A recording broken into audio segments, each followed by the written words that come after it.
Oh, hello, welcome back everyone to ESA Summer Online. I'd like to remind everyone that we're raising money for the Alzheimer Fund, and links to donate can be found below the stream. And also a big thanks to Kaspersky, Twitch, and ViewSonic for sponsoring this event. It would not be possible without them. Real quick before we start the run, I quickly want to bring in one donation here. We got a $30 donation from user named Neil saying, "Fine, here's your suitless incentive." And with that, the incentive has been met for the suitless. So yeah, thanks everyone so much for that.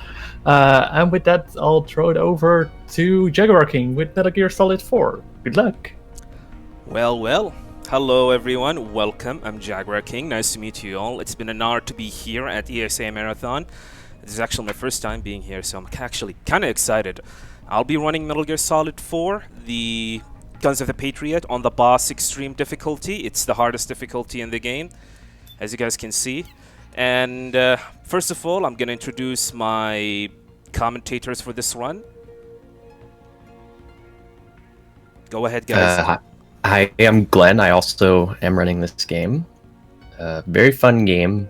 It's a little bit different from some of the other Metal Gears. If you've ever seen one before, it actually introduced a lot of different mechanics compared to the others in the series, so it's going to be fun to watch. And I'm Raichu, and sometimes in this game, but not as often as these two. But still as excited. Glenn. Alright, and with that, we're gonna start our run. Before we can start, there's one thing that I would love to mention before we can go in. I have set up my PS3 to either Sunday or Wednesday. It's quite important to this run, and I'm gonna explain why later into the run. And we're gonna load a save file. Usually, it has been decided by the community that to load a save file, which is gonna take us right through the action, because if we actually play the game, start the game from new game, they're gonna be like 2 minutes and 30 seconds of unskippable cutscenes. So it's kind of annoying to every time that you pretty much reset and sit to watch these 2 minutes and 30 seconds cutscene that you cannot skip. So it has been decided, all right, we can actually load the save file, which take us right at the beginning of the game, which will allow us to control Snake. And yeah, without further ado, let's get started. And yeah, we're gonna start the timer in 3, 2, 1, let's go. Good luck to you, sir. Thank you very much. So MGS4 is actually the final game on the Metal Gear Solid Solid Snake saga, actually. We play a Solid Snake or Old Snake in this game, and pretty much play through 5 acts. This game consists of acts, and this is the first act, Act 1. And we're playing this on the boss extreme. The boss extreme is by far the hardest difficulty and category, actually, to speedrun for this game. I'm gonna try to go for Big Boss Emblem, although I doubt we're gonna get it, but I'm gonna try my best to do so. And especially because Act 1 is actually the hardest act in the game. The first act of the game is quite hard, and I'm gonna spend most of the time like quiet and let the commentator like commentate throughout the whole process of Act 1 and 2 if possible. I'm gonna like hop in and explain some of the stuff, and yeah, because this run, especially on the boss extreme, I need my full focus, especially for the first 20 minutes of the run, and because there's a lot of things could go wrong. Metal Gear Solid 4 is by far the most random Metal Gear game in the whole series, and try to do that on the boss extreme, plus aiming for Big Boss Emblem. Alright, so let's get started. So making some noise here by touching that barrel. And then hopefully we're not going to get spotted. You can easily get spotted due to RNG.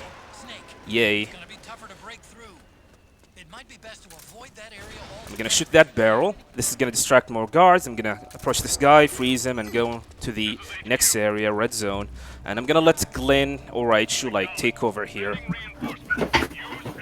So red zone is going to be the final area before we meet up with our good man Otacon, he's going to give us some more gear. But in the meantime, all we really have at our disposal is this stun knife and an AK-102 that the game forces us to pick up. So we're going to roll at this corner. The guard over on the left is going to see us.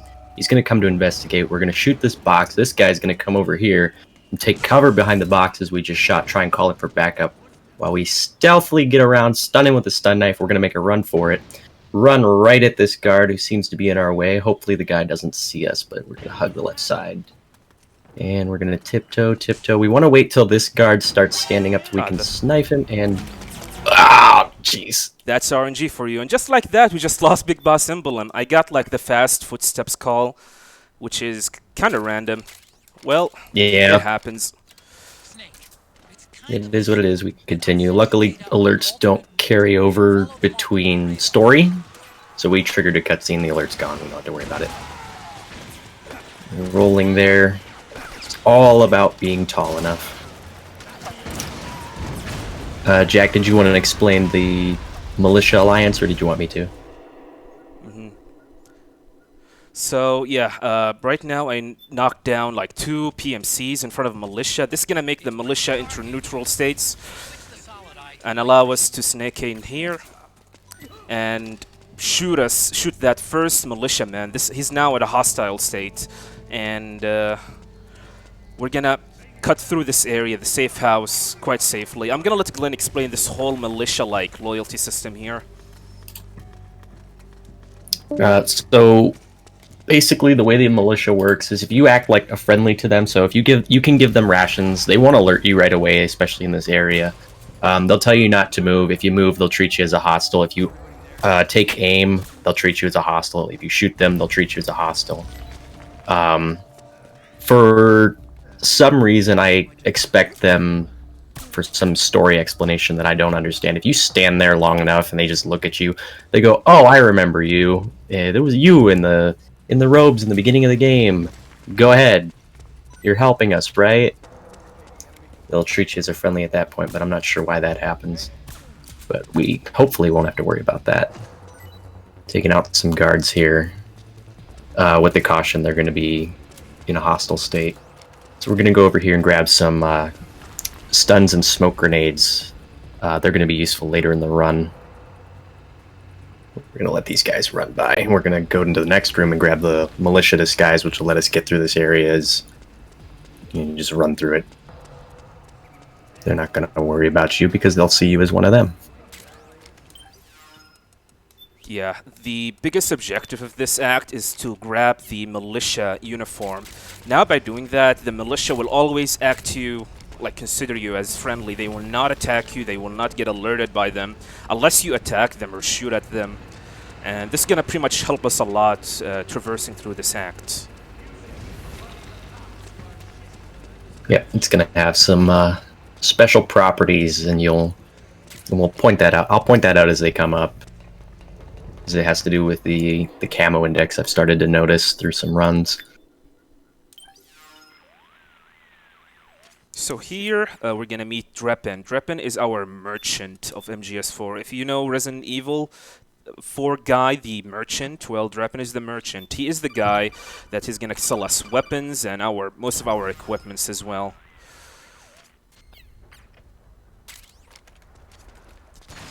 Picking up some sleep gas satchel here.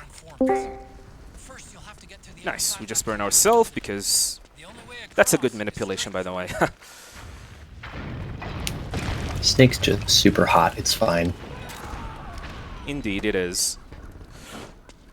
So, the thing with Dreppen is, remember when I said that I have set up my PS3 to either Sunday or Wednesday?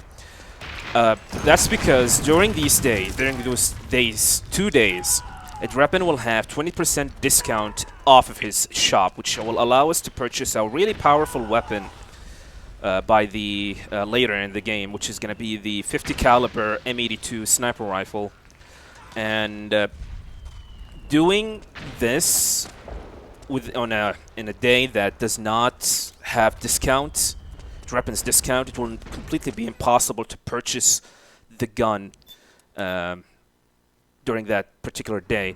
And we need to focus to get a big boss emblem, and also to get for both Act 1 and 2, in order to get the necessary amount of Dreppen points, which is the currency of this game, in order to purchase that weapon. But since we have already lost big boss emblem for this act, it's gonna be impossible to purchase it, but we're gonna purchase this by the beginning of Act 4. Hey, Snake, what are you doing?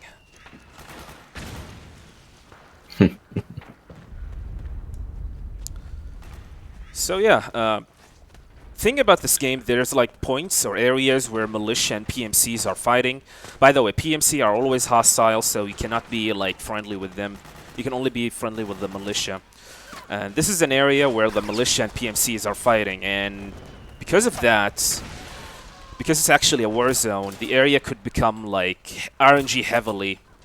You can get spotted, you can get some weird things could happen, and it's pretty much out of your control. For example, these two PMCs right there could spot you, and there's nothing you could do about it. This car could explode, and there's nothing you can do about it. This fan could explode in your face and scares the shit out of you, and yeah. I mean, it's pretty much a war zone, and everything could happen. Also, there's a mechanic in this game called stray bullets. Sometimes you get shot, and despite there's like no one is shooting at you, but sometimes you get shot because it's a stray bullet. It's a war zone where you're supposed to expect. So we made it to the Advent Palace. Here we're gonna meet the Rat Patrol 01.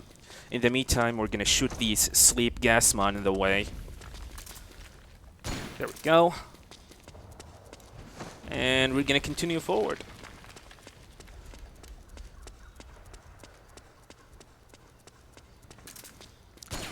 And after that, we're gonna start the first big encounter of the game with the frog units. And I'm gonna be quiet most of the time. I'm gonna let my commentators take care of that because I need to be focused on it. But before we do so, we're gonna do a bunch of menuing here. Remember the sleep gas satchel that we picked up? We're gonna equip it, and we're gonna equip the barrel. We got a barrel actually, a drum can in the previous section. And there we go. We're gonna meet Meryl here. The nano machine. Nano machines, son. So Meryl, you guys remember I Meryl thought we had the Otacon ending. for MGS1? Yeah, she's still alive. All right, there we go. Frog units encounter. Alright, so we got a lot of things going on in this area. We're gonna have the frog unit jumping in. They're a bunch of enhanced super soldier females, and they like to just try and destroy everything they can. So Rat Patrol likes to take their sweet time in shooting these frog units. We're just gonna take the barrel and go. The barrel is overpowered. It is bulletproof while in motion. And we're gonna wait for these three to come down. There's one. She's gonna chuck her grenade, jump down. The other one will be jumped down by the time you come over here. Knock her out. Get out of the barrel. Aim up and take out this last one that Meryl and her team want to just take her sweet time going. We're gonna pick up the XM25. It's gonna be very important later that we're gonna need. And Jag's opting to use the sleep gas satchel, like he said. If you're a beginner, you can use the sleep gas mines that he shot if you want. What the satchels are basically like sleep gas C4. So you set them off remotely, and learning the timing for that is a little bit time consuming, but it's not too bad. It is easier. That way you don't have to worry about Meryl accidentally setting off a sleep gas mine, you not noticing, and her getting shot and killed. If you die in this fight, you go back to the beginning. That is not good. That's not what we want.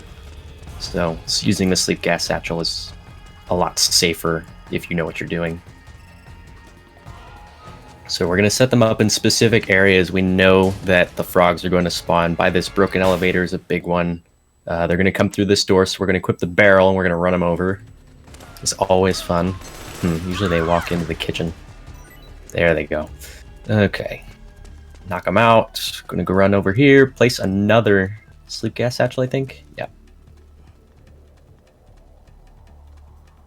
Alright, so we're going to set them off. And Meryl's going to say contact. That's when you start setting off more. There's a lot of audio cues for the sleep gas satchel, and thankfully it makes things a lot easier than just knowing when they're going to spawn. And take out these two. One word thing noting is Kojima logic dictates only direct bullets from Snake count as kills.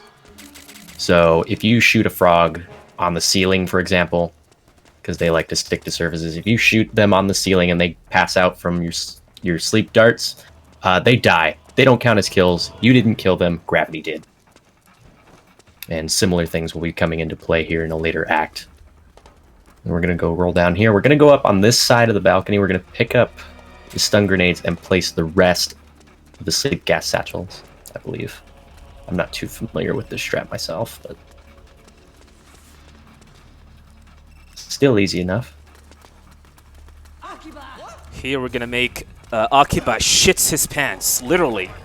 We want him to shit his pants. I apologize for that word, but that's what we're actually trying to make him to do, because if you do not make his shit his pants, there's gonna be a mini cutscene that's gonna happen, and that's probably gonna waste 30 to 40 seconds. But by punching him, you were gonna like relieve his bowels from all the stuff, nasty stuff inside of him, and allow you to skip this mini cutscenes as well.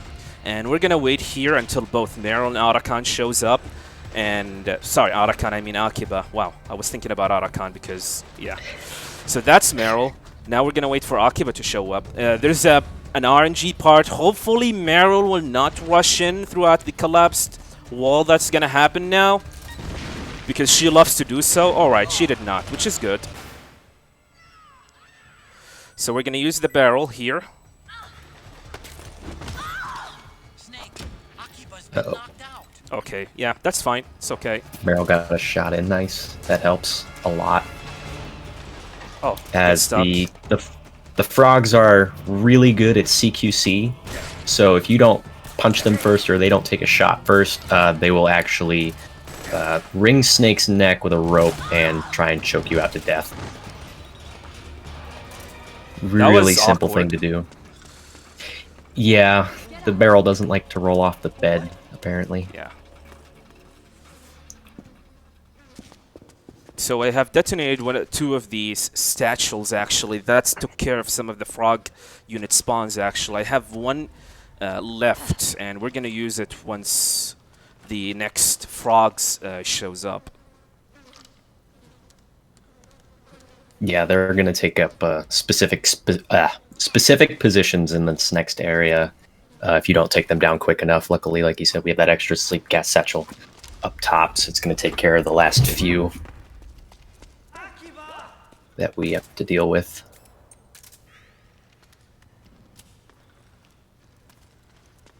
After you, Jonathan.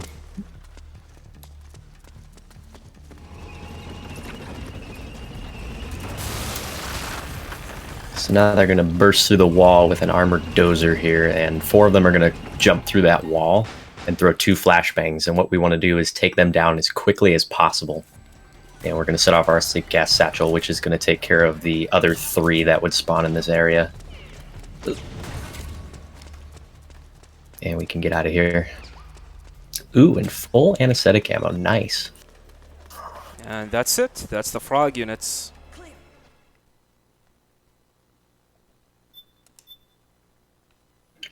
Could I come in for a quick donation? Yeah, go ahead. All right, we have a $10 donation from Metalblade27 saying, "Hey Jaguar, hope this run goes well. Glad this is going to a good cause." Thanks so much for that donation. Thank you very much. Now it's time. Coming up is the hardest area in the game. I'm gonna let Glenn explain that. Okay, so Crescent Meridian, at least in my experience, is one of the most specific areas in the game. And what I mean by that is what we want is to unlock our stun grenades and smoke grenades. We're going to use smoke grenades in this area, and we're going to equip the stuns for later to save on some menuing. We're going to throw the smoke in try and throw it in a specific spot over a wall. We're going to hit a group of PMCs. Hopefully they will not get through the smoke. Instead, they will be coughing and waving their hands in front of their face so that Snake can sneak by. We're going to have to shoot a guard who's on top. He's looking overhead, hopefully with a headshot. We're going to throw another smoke grenade in an area, and then another alleyway, and then another small sandbag bunker, and climb a ladder. It's a lot. You can get spotted very easily. This is a very, very easy area to just screw up entirely. Let's see what we got here. So you want to cock it right about here and just chuck it over the wall. It's mostly a blind shot. I haven't seen any way to get it over. Ooh, we got this PMCs in there. Good. Camo index color still blue. That's even better, because what that means is the PMCs will see you as part of the militia and won't focus specifically on you. Okay. And it won't cause an alert, which is nice. Perfect throw. Good. Ugh, that area sucks. This area is so toxic. I have lost a lot of runs just because of this area. All because Yeah, of if that you're going specific smoke grenade throw. You need to throw it at a specific angle at a specific time. And sometimes RNG could intervene and screw everything up. Yeah, that area is so specific. It's honestly stupid. If you're going for Big Boss Emblem. Alright, this is the final area for Act 1, and it's actually a little bit easier, but still hard, as we need to do some specific movements and maneuvering here. And we're gonna shoot a bunch of PMCs in the way as well. First, we're gonna use the barrel to knock down these two gentlemen. There we go. Then I'm gonna make a long shot for this guy. And then we're gonna enter the building in front of us. Ooh, nice shot. Sometimes that guy can be hard to hit right in the head the first time, and if you miss, he has some really good eyesight for some reason, and it's always nice to get that moving headshot. Yeah, in Boss Extreme, guards have like high vision and higher senses and have like huge amount of health. Okay, that was weird. I want to say you hit the telephone wire, but that just... I have no idea.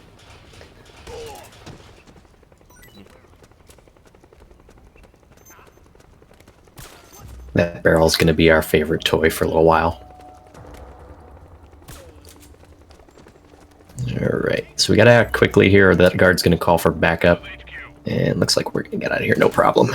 Cool. And that's it. Because That's the end backup of does Act come 1. through that door, so... Yep. Now we're done with Act 1 and we're gonna hop into Act 2. Too bad we got one alert at the beginning in the red zone area, but it's acceptable. As you can see, we have one alert, and having one alert slots means that we have lost 10,000 weapon points, which means we will not be able to purchase 50 caliber by the beginning of Act 3, and we're gonna have to wait until Act 4. But that's okay, we have a backup strats for that. In the meantime, if there is any donation, please read them. Perfect timing, because I was about to find a moment. We actually got a $90 donation from Paxis saying, "Can we please just hit the 5K mark, Winky Face?" So $90 for this goal. Thank you all for this great event. Runners, staff, donators, and all people I might not mention with this text. Keep up the great work. Greetings from Germany, Winky Face. And yeah, indeed, with that we reached $5,000. Oh my god. Everyone, it's been so amazing. Thank you all for donating. It wouldn't be possible without you. And yeah, let's raise even more. Awesome. Thank you very much for your donation, guys. Thank you guys very much. I truly appreciate it. Alright, coming up is the second hardest part of the game area. I'm gonna let Glenn explain this. Okay, Cove Valley Village. The first thing you're going to notice is PMCs have some of the rebels as prisoners, and we're going to stand up so that they're going to notice us and come to investigate our presence and see, hey, what's that movement over there? There's 4 guards here we want to start running. Looks like they're all running, which is good. Sometimes the last guy will straggle a little bit, and he'll just wait a little while. And sometimes he'll notice you like this and come to investigate you in a different path. So this other guy, the rebels are going to say, let's go get the weapons and break free out of here. This guy's going to run. He's going to start shooting at them. You want to hold them up in front of them and shoot him so that he goes down. And we're going to continue. This next part is what drives a lot of people nuts when running this category. This guy, no problem, but the rest of them, you have to take down in a specific order. Another group of rebels is going to come through, and they don't know you. They didn't see you hold up that other guard, so they may treat you as a hostile. So you want to take these guards down in a specific order, and hopefully they see this and will treat you as a friendly. If you miss, there's a good chance that the PMCs will call in some backup. We don't want that. Just like that. Hopefully he goes down first. Take out this last guard. Okay, so they're going to call in some backup. Even if he goes down, it's basically you're going to have to take out the 2 backup guards that are come from the exit of this area, which is not good. But very manageable. It's not a big deal. Here they come. There's only going to be 2 of them. Alright. That was a little bit slow, but at least we managed. Yeah, just happened to miss that one shot, and yeah, it happens. Yeah, you cannot miss shots in this game, especially on Boss Extreme. If you miss shots, they're gonna call in for backup. So you need to be on point with your shots here.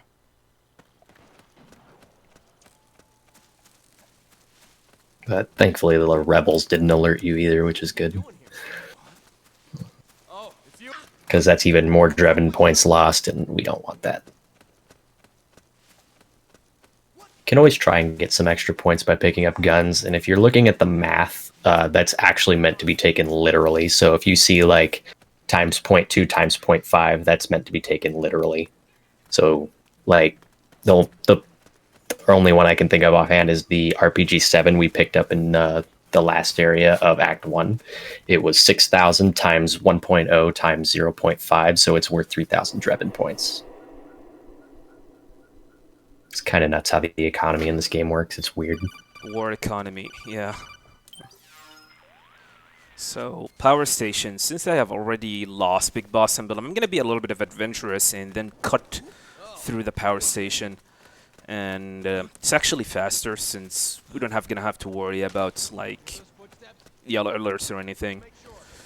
However, they're gonna be like 4 specific PMCs that I need to shoot as quick as possible at as precise amount of position as possible. I'm getting a lot of stray bullets here, which is not looking good so far. Okay, we shot 2. And I'm gonna get here and shoot this guy. There's gonna be another one showing up soon. Alright, this should be good. I'm gonna wait for this guy to fall down. There we go. Fortunately, we lost a lot of health, but we should be fine. This is the fast way to do this. But the other way, the safe strats, we're gonna have to go around the area and pretty much avoid all of that. Now that we have made it all the way to the power station, the game is gonna become significantly easier, and the RNG has become less like brutal.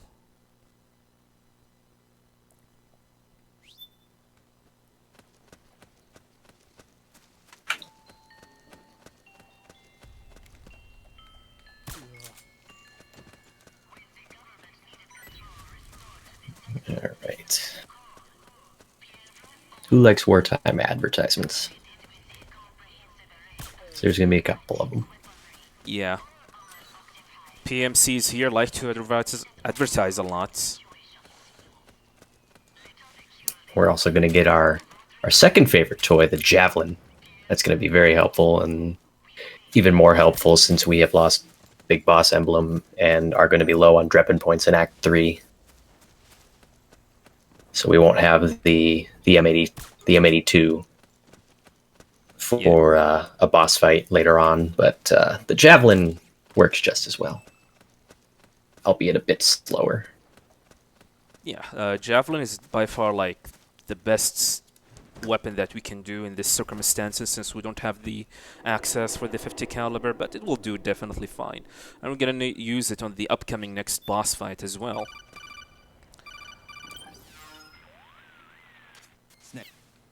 Alright. So yeah, we're heading to Vista Mansion. We're supposed to go and meet with Naomi Hunter. She's being held hostage there, and we need to go and rescue her. And yeah, this area is pretty much filled with rebels and everything, and PMCs fighting each other, so this is why we need to sneak in without getting spotted.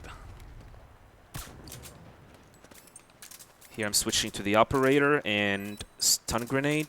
One thing that I mentioned that my menu setups is pretty much set to swap, which means just by pressing R2 I can switch between two weapons at the push of a button.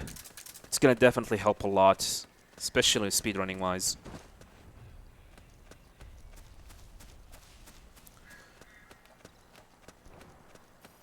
Alright, Vista Mansion. So this is an area where PMCs and militia are fighting. So we need to sneak in really carefully here. First of all, I'm gonna alert a bunch of PMCs here by shooting through that rock. And then I'm gonna stand right here and throw a stun grenade. There's this PMC personnel that I need to take down. Yeah, that guy. It's really important to take down that guy. If you do not take him down, the run is dead. And I'm not joking. Run is dead. Reset. Reset.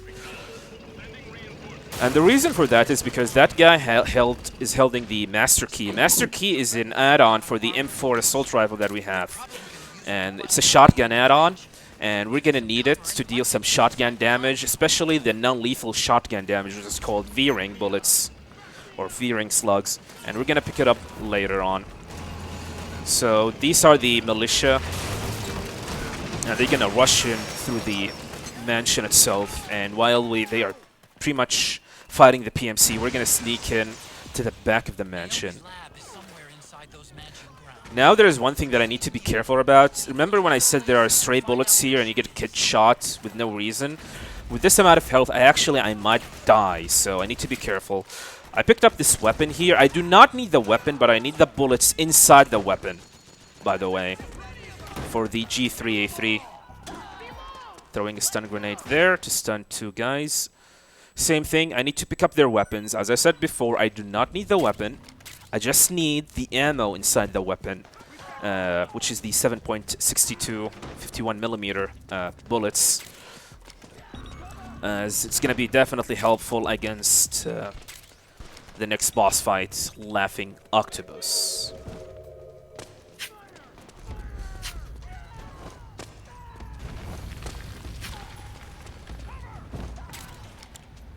So here we're gonna pick up a bunch of stuff.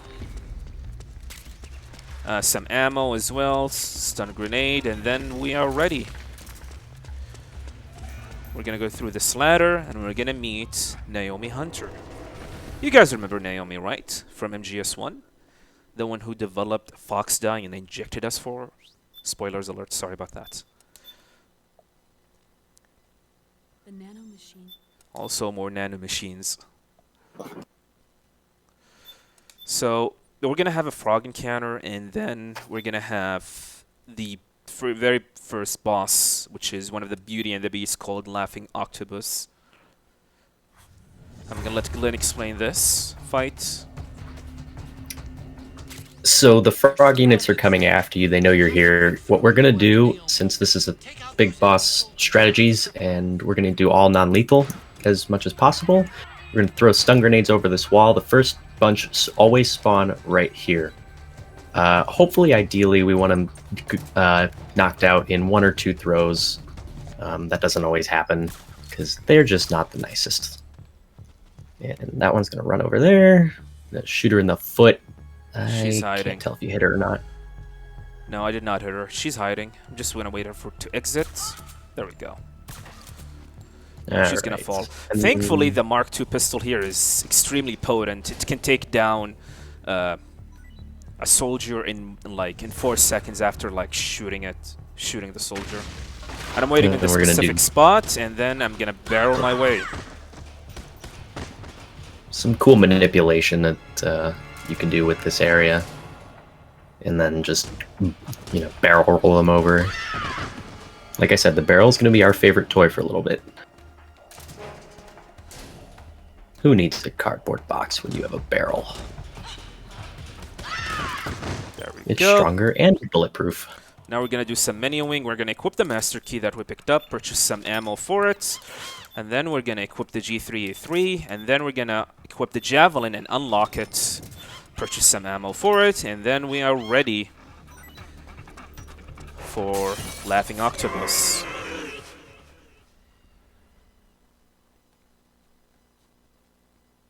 Oh boy. Yeah, this boss is quite random. Hopefully we're gonna get some good RNG though. Otherwise, it's actually a quite simple boss. First, we're gonna knock her down, pick up the V-ring. It's really important to pick up this V-ring bullets. It's a shotgun shell that does non-lethal damage. And then I'm gonna shoot the small bombs here. I'm gonna let one latch on me, but thankfully there are no frog units, which is good. And I'm gonna use the G3E3 and start shooting her. Ooh, she spawned right there. Nice. Yeah, her spawn point is mostly random. There are specific parts of her health bar that would normally indicate phases, but she's going to use her own Octo Camo technology, the same thing that Snake's suit is made of, to impersonate a few different other things as well, which is... So it's one big hide-and-go-seek, so she spawned in the box this time, so... Can't use the javelin in this room, otherwise you kill the frogs, and that counts as kills and costs us more Drebin points. We don't want that at this point.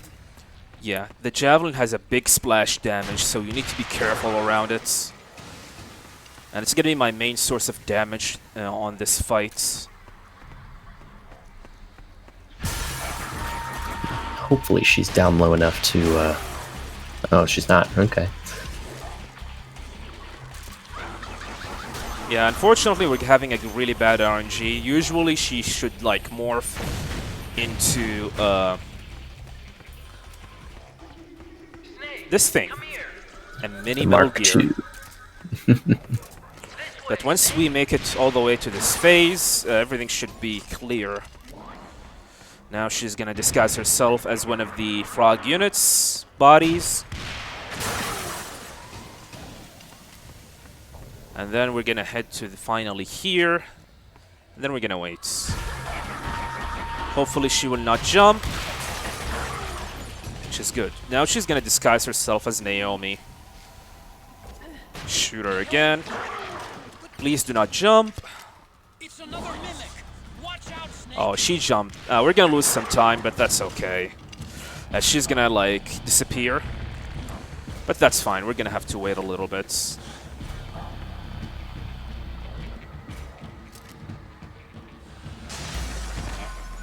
We don't have time for this laughing octopus. Snake's back hurts. Yeah, he's Let an him old go man. home. And that's Laughing Octopus. But we're not done with the fight just yet. We have defeated the Beast form. Now we need to defeat the Beauty form. The Beauty form is actually not that hard at all. It's quite easy. All you need to do is just lay down on your back, wait until she growl, and then start shooting her with the V-ring bullets that we just picked up. Wait, then we're gonna start shooting at her. And that's it. And that's Laughing Octopus. There's something else worth mentioning with those fights. There's 4 B and B Corps members you have to take down, and that is really the only place we're going to get V-ring ammo. So they basically get 5 shots apiece, and you want to time those out correctly, otherwise you have to resort to some other method of taking them down, and that's bad if ammo is a concern. But luckily it is not, so... Yeah, you need to be careful. I mean, you barely have enough for the BNB, and you do not want to waste any single shot whatsoever. If you ended up missing shots, you're going to have to use the Mark II pistol to take them down. Now, we need to, like, track Naomi. We're going to have to follow her. Usually, this is, like, a huge quest where you need to equip the solid eye and use thermal goggles and look at her footprints. But thankfully, in the speedrunning-wise, we do not need to do all of that, as we already know which route we need to take. So if there are any donations to read, please, this is the good time. All right. I do have a donation over here. I have a $10 donation from PBSDS saying, do some good. And yeah, thank you so much for that. And I'd like to take this moment to also mention that we're raising money for the Alzheimer Fonden, which is the Swedish national fundraising organization focusing on Alzheimer's disease and other dementia-related diseases. And yeah, with that $10, that will definitely do some good, because although they do raise about 30 million Swedish crowns each year, money is still not enough to be able to support all the important projects that lie ahead of them. The Alzheimer Fund could only grant about 19% of the funds that they applied for. So yeah, with every little donation does make a big difference, because there's so many more projects that they want to help support. And yeah, every little donation helps for that. So keep those donations coming. Awesome, thank you very much. Also, shoutouts to Naomi's Ayaya voice. For some reason, Naomi become anime there. Anyway, let's continue. Coming up is a soldier. He can easily spot you if you're not careful enough. I'm trying to shoot him from far away as possible. Yeah, this guy is definitely toxic. He can easily spot you if like 1 inch forward, he will easily spot you and you just lose your big boss emblem. But we're almost at the end of this tracking section. There's going to be one more PMC soldier that we need to take down. He have another master key, and by picking that up, picking any custom parts, you're going to sell them to Drapen with a huge amount of money. For example, this master key costs 9,000, but that's actually not like the accurate amount of money, as I said before, as Glenn said. So yeah, but any amount of money definitely helps. So are your donations. And we're gonna start the escape sequence here. And it's definitely a scary sequence, to be honest. As we're gonna get followed by geckos and other stuff as well.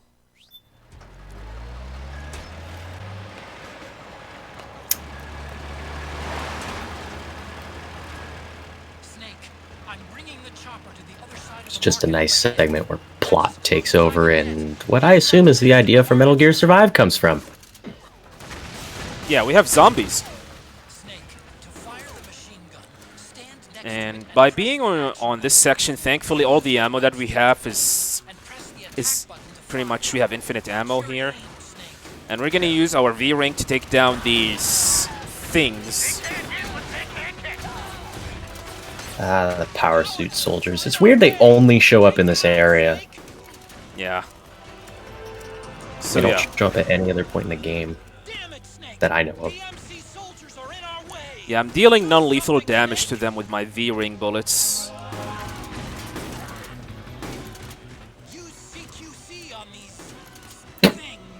Alright. We need to knock down these guys because they can actually deal a huge amount of damage on Boss Extreme. The ragdoll physics in this game are great. It's another thing worth noting that some of the guards in this area are going to hang on to Drebin here, and they're going to carry over the next game. The ones you want to look out for are the ones in front, because we're going to hop on the turret here shortly, and we're going to be shooting Gecko, and the Gecko will try and ram Drebin and kick him and shoot him and blow him up and end your run here. So we're going to shoot them with the turret. The problem with this is when you're going for big boss emblems, some of these soldiers like to commit suicide by climbing up in front of Drebin, just standing up and taking a headshot from the turret. So you got to be careful of that. Hopefully they won't. This part is quite scary, to be honest. I'm not gonna joke. You can actually get shot, and the Gecko can deal like critical damage, and you can get sneak in behind like that. Unfortunately, that was some bad RNG here. Or even worse, the Gecko could explode on your way out and kill you. I had that happen once, that was fun.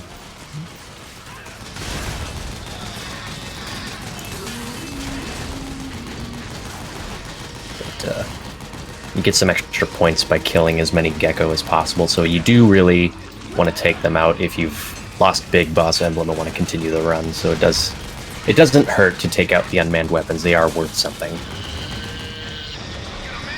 So in this case, you get 500 times whatever math Drebin wants to throw at you.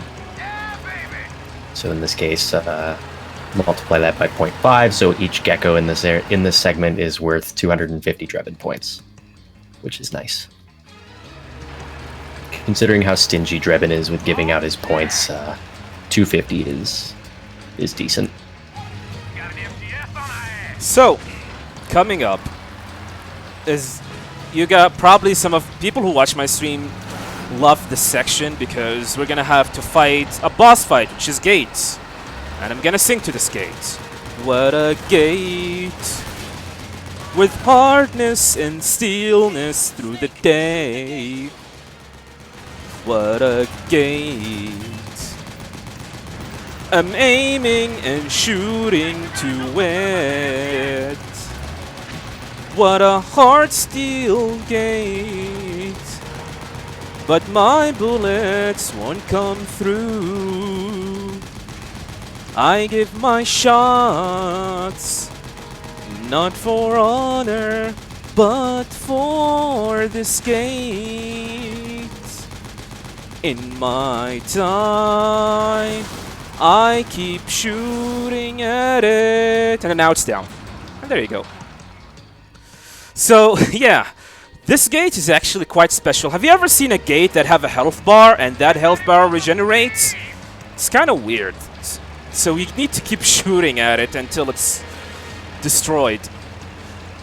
And yeah, and to be honest, things are now looking kind of like nice. However, I'm actually kind of worried about my stress meter. As you guys can see, there's a stress meter underneath my health bar. And I do not want it to get past 50. As by doing so, this is gonna like make my stamina get lowered, which means Snake might end up getting back pain on the next section when I end up rolling. Yeah, it's really getting close to 50%. Hopefully it's gonna not reach it.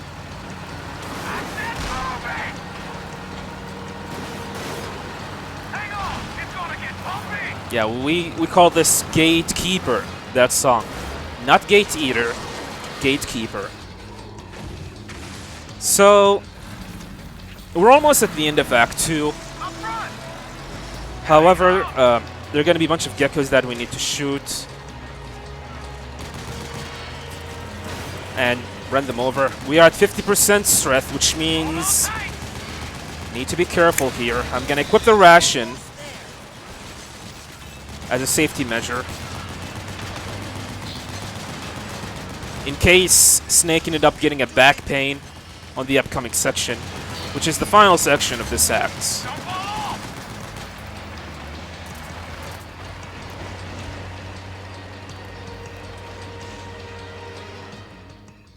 Alright. So here, there are gonna be geckos crushing through the market, and we need to avoid them and run to the finishing line where Otacon is actually waiting for us.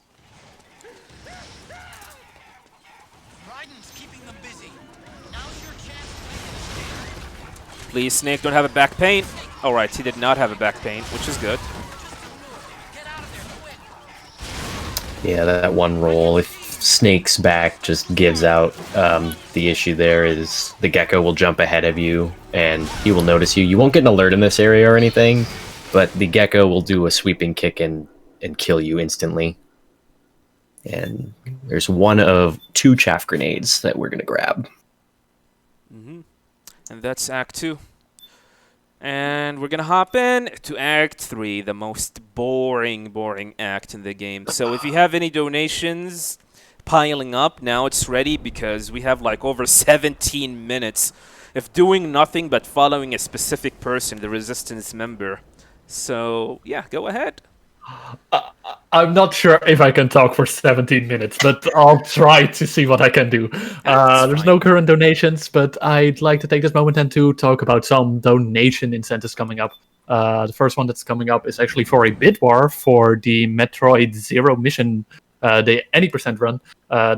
First of all, there's going to be a blindfolded run, but there is a bid war going on for which blindfold is going to be worn by the runner, and he's got some interesting ones. There's a black penguin, a brown bear, white cats, white seals, a ton of them, and all of them are at $0 right now, so you can easily snipe one of them. Like, do you like bears? Do you like cats? Do you like seals?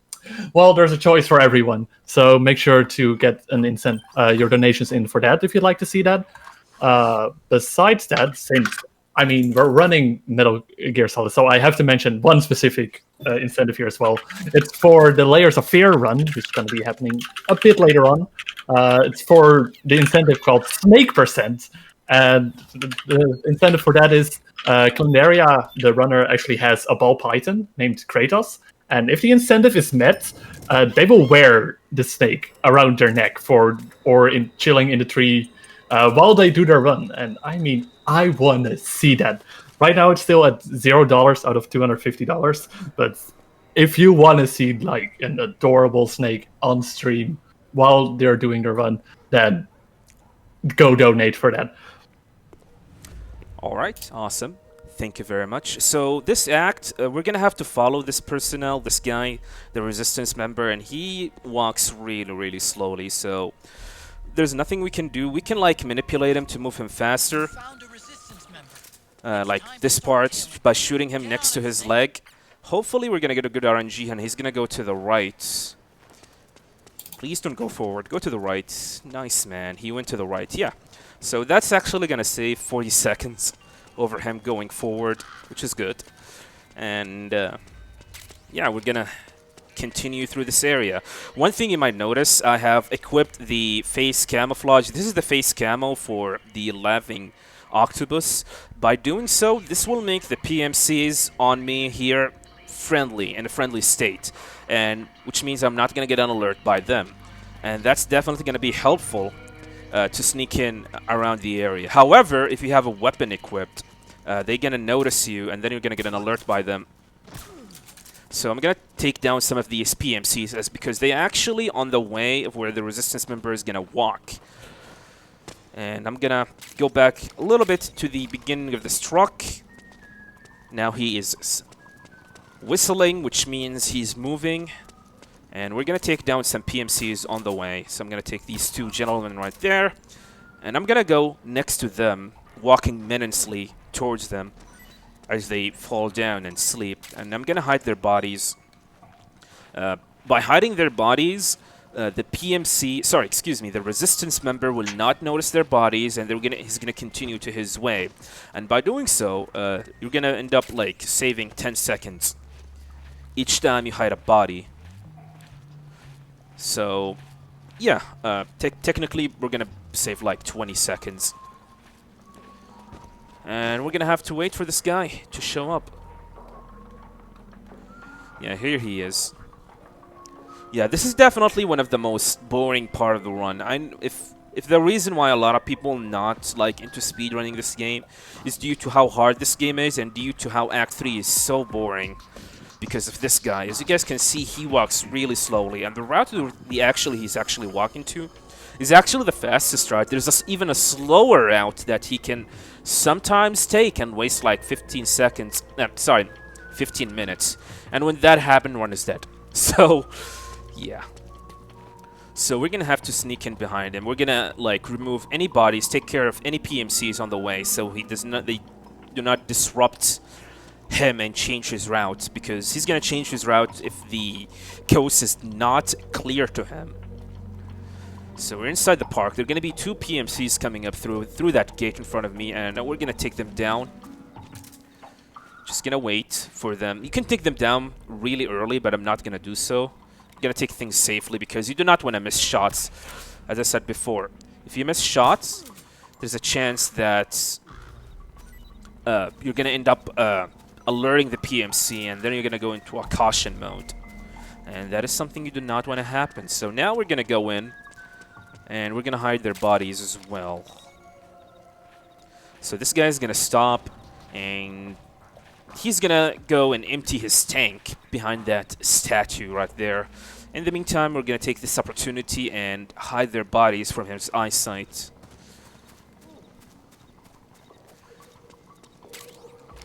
Alright, and we're gonna hide this guy here.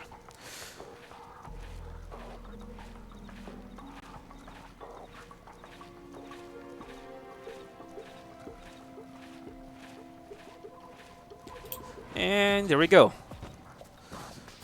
I'm gonna put 2 bullets on these two, just in case they might end up waking up early. Sometimes they wake up way earlier than they're supposed to be. One of them, actually.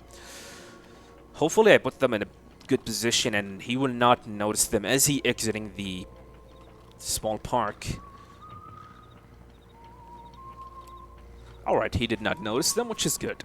Now we're gonna continue following him. In the meantime, we're gonna pick up some ammo on the way. Can I come in for a quick donation? Just a sec. Sorry about that. Sorry for cutting you up, but the next part is actually quite important. So, coming up, is there going to be 2 PMC soldiers. I need to take them down quick. Really, really quick. If you're too slow, the resistance member is going to change his route. And if that happens, Run is dead. Run is completely dead. There is no way to fix it. There's nothing you can do. The only thing I can do is just load a save file and continue from a different section. So this is actually quite a scary part, as you need to time it quite perfectly. Otherwise, he's going to change his route. So, yeah. Here they are. We're going to shoot one. The other guy is going to come to investigate. So we're going to sneak in, CQC him. And then I'm going to put a bullet on him. And there we go. Now, hopefully, he's going to see that the coast is clear. And then he's going to continue. There we go.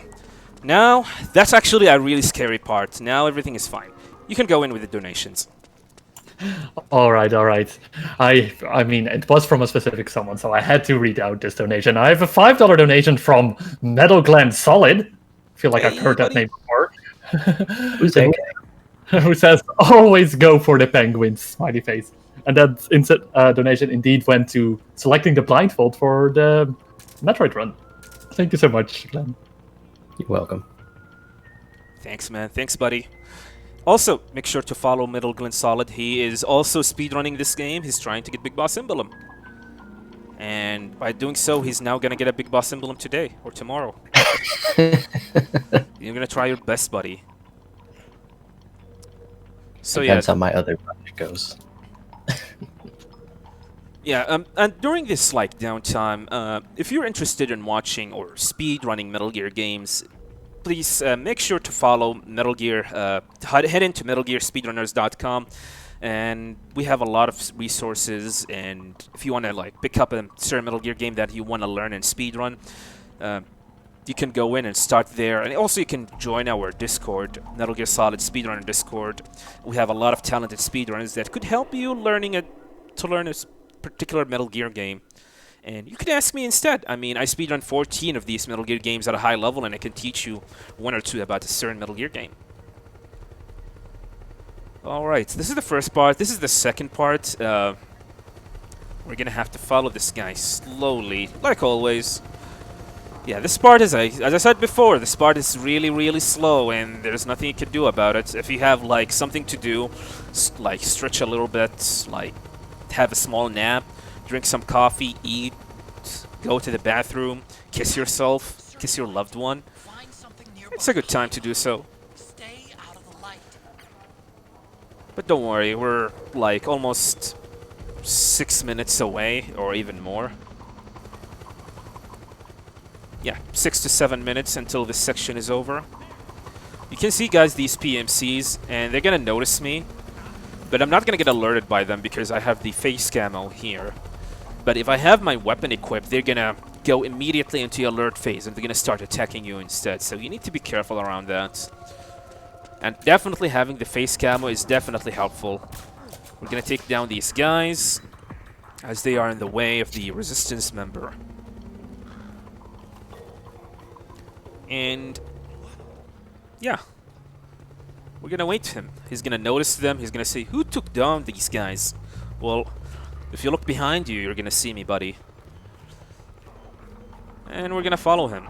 Yeah, this part is a little bit short, thankfully, and he's gonna head right next to the next area.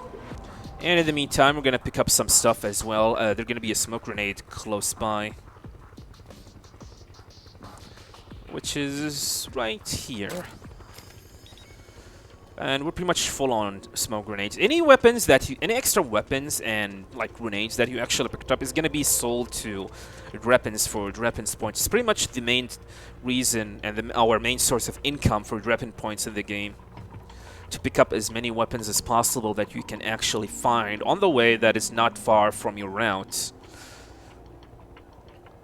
As I said before, remember, you need to get money to purchase the 50 caliber. Technically, the 50 caliber, the M82 sniper rifle, costs about 200 weapon points, but if you played on either Sunday or Wednesday, with the 20% discount, it's going to cost 160,000 weapon points. And that's a lot of money, to be honest. So, yeah. So I'm going to wait here. The Resistance member is going to disguise himself as one of the PMCs. There's something fishy about that. Oh, he's going forward. That's actually nice. It's been a while since he went forward.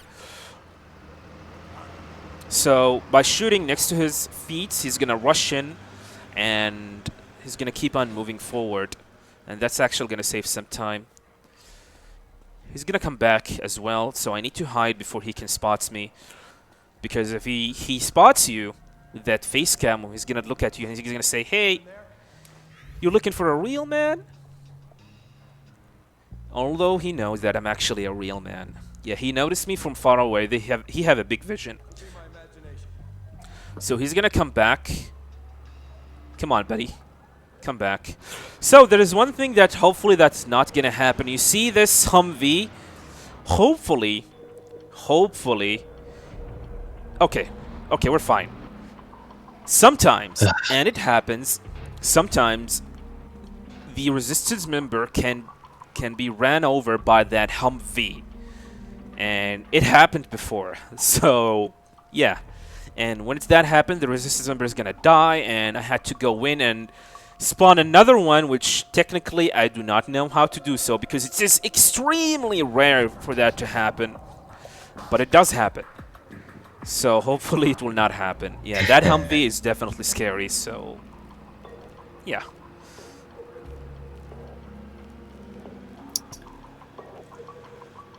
Clearly they just run over their own, no questions asked. He didn't need to be there. No, we're better off without him. Yeah. No, we're not. We need him, guys.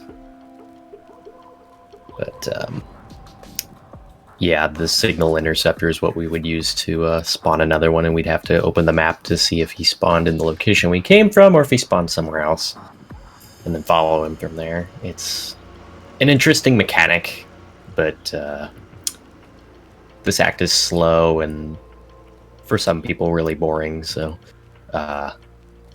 we'd rather not spend as much time here as we have to as it is, which is like 20 minutes. Yeah, you want to clear this area as fast as possible. It's quite annoying. But we're almost at the end of it, so we're like 2 minutes away from the end of this area, and we're gonna start the next section, which used to be considered the hardest section in the game until like me and the community have found a way to pretty much like conquer that particular section, which is gonna be the bike chase. Yeah, people back in the day, if you wanted to get Big Boss Emblem in MGS4, getting it on regular new game was completely impossible. It was completely impossible. No one was able to do it. And that's due to the bike chase. The bike chase was extremely hard, and it was quite annoying as well, and it's probably the reason why a lot of people opted to use and play through New Game Plus to get the extra items they can actually need, which is the solar gun. But thankfully, through the efforts of the community and me as well, we were able to find a way to make the bike chase way more durable and way more manageable to beat. It's still going to be hard, but it's transitioned from being impossible to hard, which is, I think in my opinion, a good transition.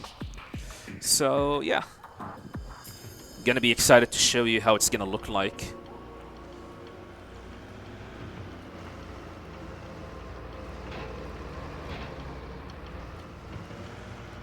Also, we have more time for some donations if we have any.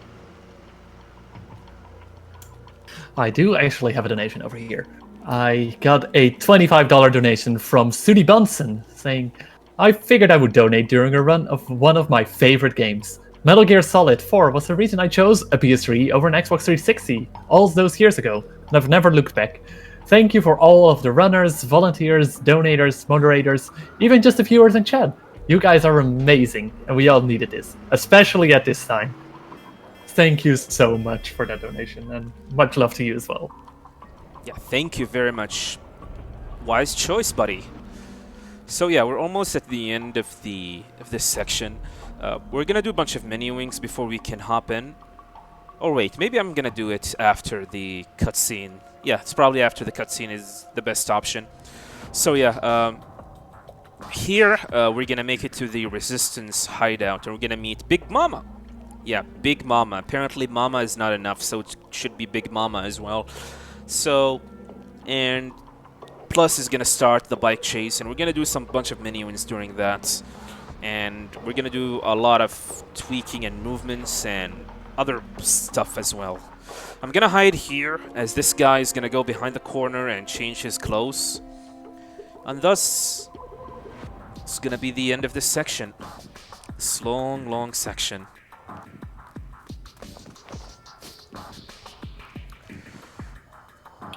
Fastest military D gear I've ever seen.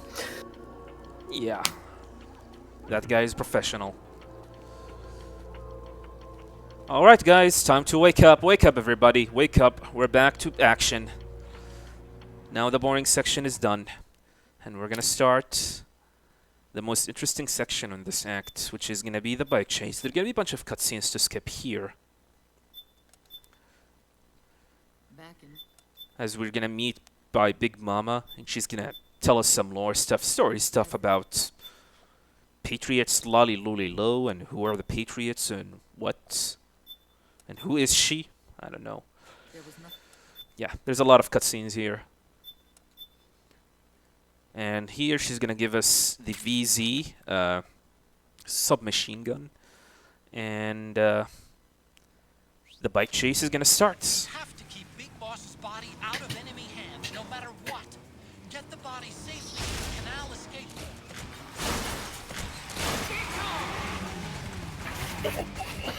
So we're gonna do a bunch of menuing first. First of all, we're gonna equip the XM25 that we unlocked earlier, and then we're gonna equip stun and smoke grenade.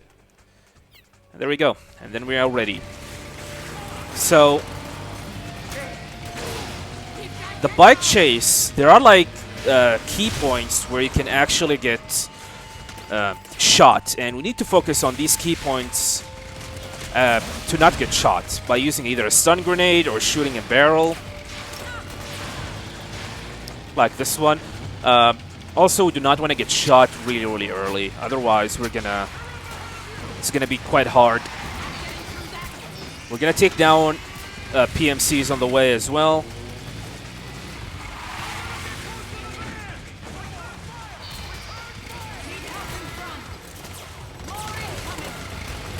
Shoot these barrels.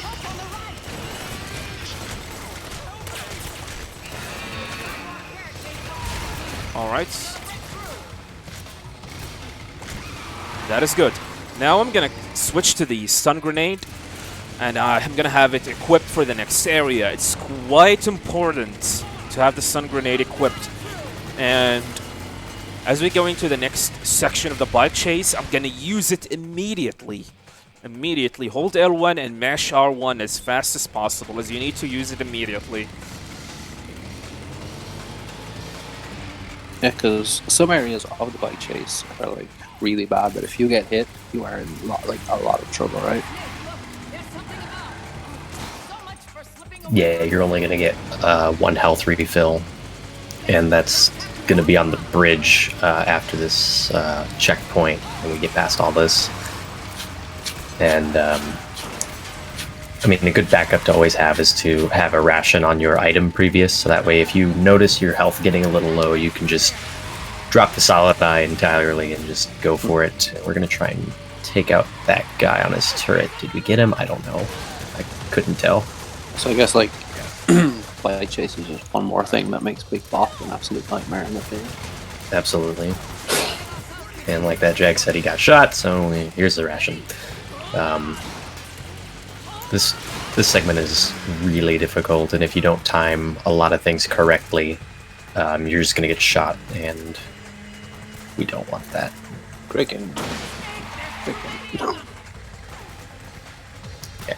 Casually, Big Boss It's F1 isn't too bad, but yeah, because you can just save like every. you can save in every area if you want, because there's no save limitation on this game, thankfully, for Big Boss requirements, unlike 2 and 3, but they're otherwise low by comparison.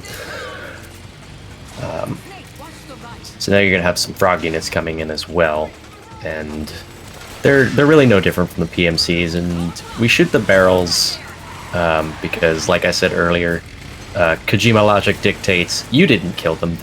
The impact of the explosion killed him or her.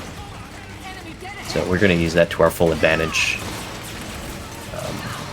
here, and it's really easy to miss a barrel and just straight up kill someone. Or if you're quick swapping between the VZ-83 and the Mark 22 pistol, it's also really easy to kill someone in these auto-aim sections. And that's the first section. So here's the bridge. We're going to get our nice health refill, which we really like. But I think we used a ration. Yeah, we used a ration. The final part usually gets shot, and I get unlucky with that. So that's unfortunate. It happens. I mean, I'm not saying I did not say this part is going to be easy. I said it's becoming from impossible to hard. I've got bad news. The decoy So this is where we're going to have to use the XM25 that we just unlocked earlier, on you now. I just need you as we're going to shoot into Raging Raven. This is going to like lower her health by 25%. It's going to make the fight against her a little bit easier, actually. In the meantime, we're going to try and shoot these drones. Yeah, the drones are nice because if you're low on Drebin points, you get 60 per, and there are a lot of them, so you can rack up a little bit if you're almost to that 160,000 that you need for the 50 caliber. But unfortunately here, we're not going to get it anyway, so we're just going to shoot these for fun. And Raging Raven's gonna just fire grenades at you this entire time with her grenade launcher, which she'll never hit you because her aim is just that bad in this section. She gets a lot better in like 5 minutes. But for the most part, we're going to be swapping between the Mark 22 pistol and the VZ-83 because there are going to be some other enemies here that you don't want to kill them, and we're going to use the auto aim feature, and it comes in very handy on the bike chase, like right here. Boom, that guy's down. nice work. And now it just looks silly.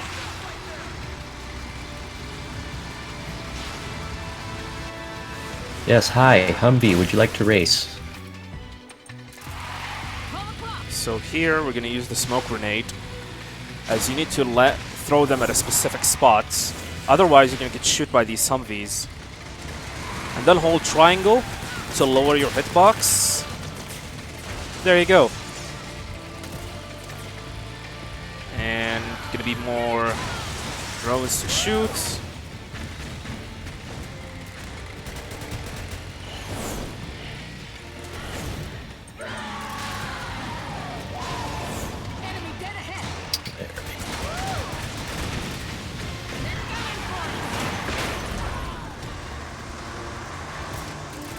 So now frog units are showing up, and we're gonna take them down. Snake, are you okay?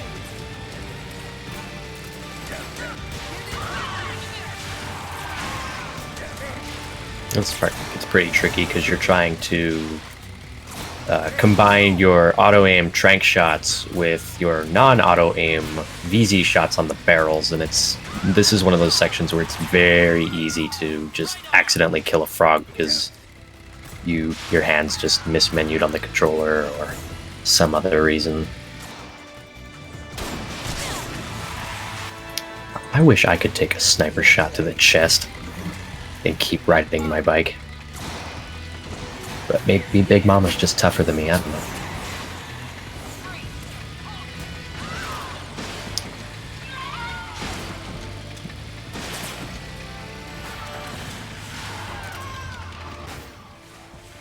There we go. Ooh, good.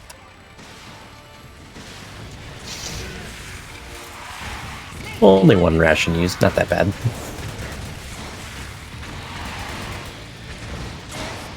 And that's the bike chase. But we're not done with this act. We still have one boss to fight, which is this woman. This B&B.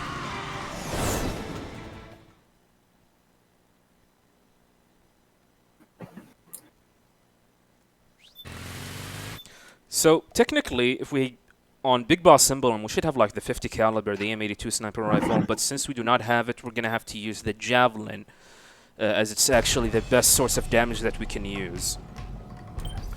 So we're gonna equip it immediately, and we're gonna purchase some ammo for it.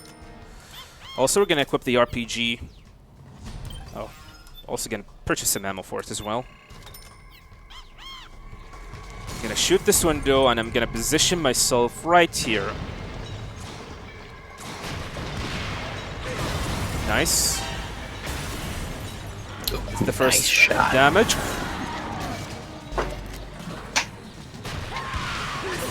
And then we're gonna start dealing damage to her.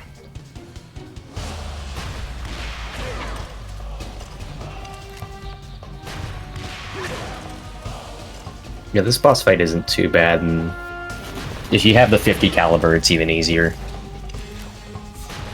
Just because you can rapid fire shots into her head or her body, whatever's convenient for. Ooh, she dodged that one, and ugh. That was close. She Yeah, ran away. she's a slippery one.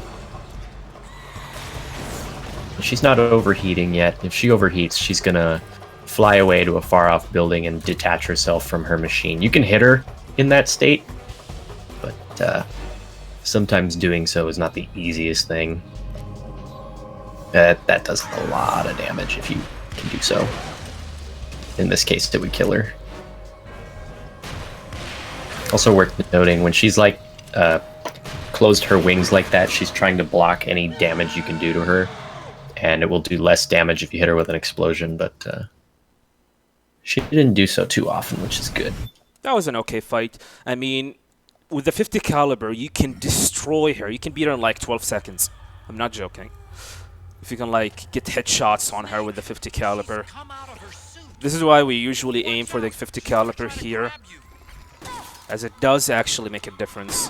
And just like the beauty form that we did, we're gonna use the V-ring bullets to take down the beauty form here.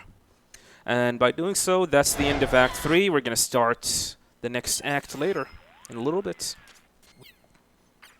Yeah, all the beauty forms do exactly the same thing. They just kind of try to hug you to death. So they're not too much of a challenge or an issue. The biggest issue is if they decide to stand up, they will evade your aim, and that just makes things a little more annoying. Yeah, that's why you want to lay down on your back, as this will make them go into crawling mode. For some reason.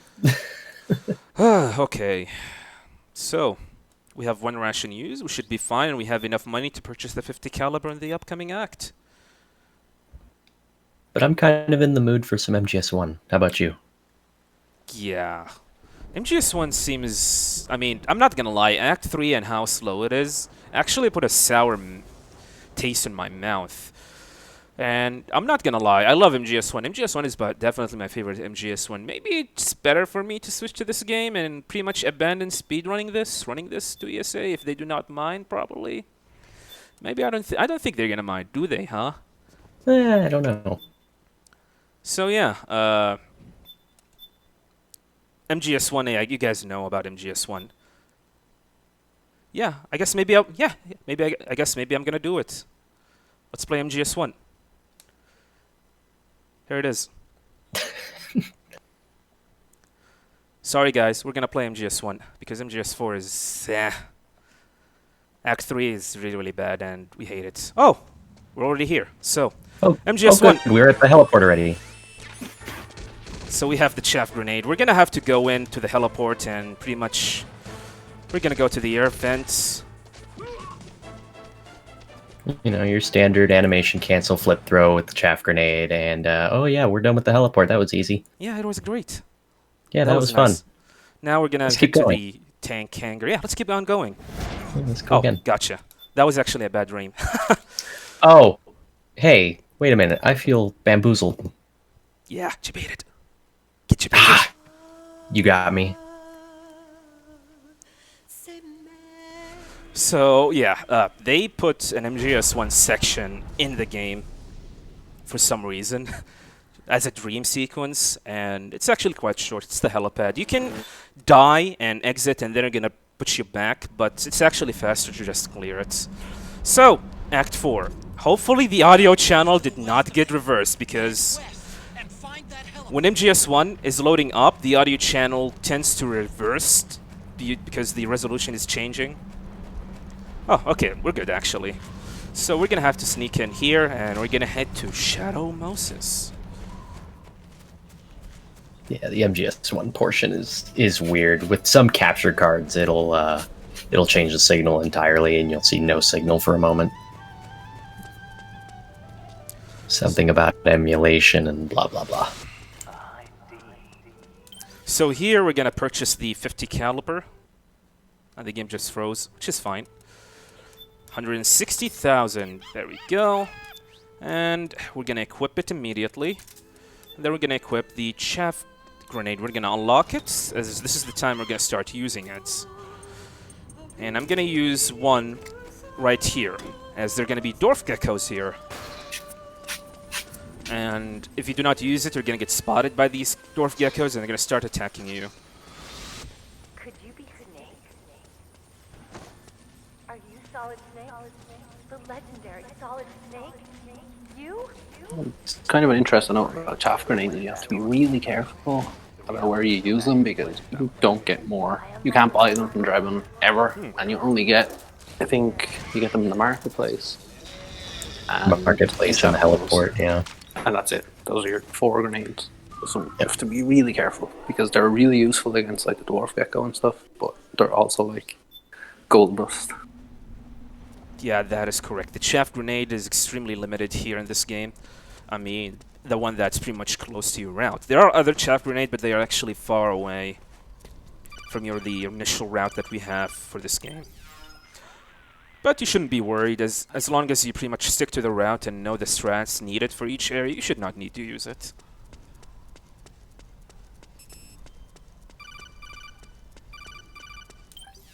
So we touch that door, the door is closed, and we're gonna have to go in and head to Otacon's lab, Snake, I've checked the APU and on this floor, so we it can is unlock the temporary. door. Energy output is low, but it should be enough to power the elevator. If there are any donations, now it's a good time. And see if it's working. I'll actually take this moment to talk a little bit about the prizes we got over here. There's when you make a donation of at least $30 throughout the entire event, it's cumulative. There you'll be eligible to actually win a ViewSonic Elite XG270 QG monitor provided to us by ViewSonic. So if you needed that little bit of extra incentive to make a donation, well, that's one thing to go for. Additionally, if you donate a total of $50 or more, you'll be actually eligible for a Nintendo Switch. And I mean, I got a Nintendo Switch. It's a great console. And so, yeah, if you donate at least $50 throughout the event, you'll be eligible for that. Thanks to Kaspersky for providing us with that. And yeah, once again, all your donations will go to the Alzheimer's Fund. So make sure to, if you'd like to support them, to get a donation in. We've got Gecko. Awesome, thank you very much. I mean, that ViewSonic monitor, it's amazing, guys. I have one actually, and it's the one that I'm actually using. It's really, really great. So make sure to donate, guys, for a chance to win that monitor. So now we're gonna head back to the way where you just to that door, to that locked door, And we're gonna open it. In the meantime, there's gonna be a gecko showing up from inside this elevator, which makes you wonder how a gecko was able to fit inside the elevator and not pass like the weight limit, successfully pass the weight limit, but whatever. So this is an unskippable cutscene. We cannot skip it, so we're gonna have to wait and look at it. And after that, we're gonna have another boss fight coming up soon. Yeah, and this upcoming boss fight is actually quite interesting.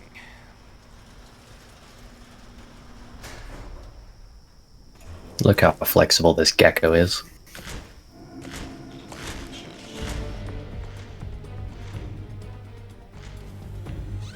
And now look how tall he is. Oh man, more geckos. So something of note with the gecko and the M82. The M82 is a 50 caliber armor-piercing bullet. The gecko, on the other hand, have a very, very small one-shot kill hitbox with the 50 caliber. So hitting so at that angle is not the easiest thing on Earth, but it's going to save the minutes there, the timer there. It's just going to be like, we got it unlocked already. We're good. Okay, Snake, it's open now. Or alternatively, you could do as Otacon says, distract the gecko by taking your Mark II pistol and shooting its legs, and it'll come down. Don't ask me why a machine gets taken down by a trank gun. I have no idea. Something about biomechanical legs and blah, blah, blah. Alright, coming up is Crying Wolf. This is the random boss in the game. This boss is random, and she can spawn up to like 8 locations in the game. I'm gonna stay quiet and let Glenn explain this area. So like he said, there are several spawn locations here, and one thing we're going to do as well is grab some white camo here so that she's less likely to see us. And that's also going to make it harder for the frogs in this area to see us. This is the one boss fight with an alert phase possible. I don't know whose idea that was. I think it's silly, but it just adds to the challenge of this boss fight, and hopefully she gives us a good spawn, and we can make her look like she's nothing. Nice. Oh my. Oh, beautiful spawn location. That's the closest one to you. So what we're going to do is we're going to throw a smoke grenade. Hopefully it doesn't bounce. And we're going to swap between the smoke and the stun grenades. This is the only beast form that we're going to try and purposefully do a stun kill on here. And you're going to want to throw up to 3 stun grenades between your smokes. You want to end this fight with hopefully 4 or 5 smoke grenades. That was a beautiful fight. That was really good good fight. That's what best, it needs to look like. The best location and the best RNG. Yeah, that was the best fight you can actually get, and the best like outcome. Yeah, that fight can be that quick, or that fight can take several minutes. I'm not joking on that. It's not fun. And beauty form, same as the other two. She's just gonna try and hug us to death. We're gonna make her crawl for some odd reason. Are those ants? Never noticed that before, but okay. And that's Crying Wolf. We get a free railgun out of it that may or may not use. Yeah. Sometimes we use it, sometimes we do not. I mean, the 50 caliber is definitely a superior weapon of choice here. But sometimes we use it in case like we ran out of ammo. So here we're going to do a bunch of menuing, Chaff Grenade, and we're going to continue. Yeah, it's actually faster to just swap to the railgun. The game's going to automatically put it in your equip anyway. Then opening the menu, going to the 50 caliber, and buying ammo for it. That's why you actually have to like buy the ammo for the 50 caliber during a menu session. And second Chaff Grenade toss right here. Lots of dwarf gecko in this area, and we just don't want to deal with them. Who's ready for a super long elevator flashback? By the way, where'd this elevator come from? I don't remember it. Yeah, just showed up. Even there's a codec call about this area, and even Snake's like, "Oh, who knew this was here?" She might be a spy. Well, I didn't. To kill me. Is that all you cared about? So yeah, this elevator, if you play the original MGS1 and the remake Twin Snake, that elevator does not exist. Suddenly it's here, and we have no idea why. And just like Glenn said, there was a Kodak call about this elevator, Snake being surprised. How did not I did not notice it? Well, it is here. It's been built in the last 9 years, clearly. Yeah, it's probably hidden behind the wall.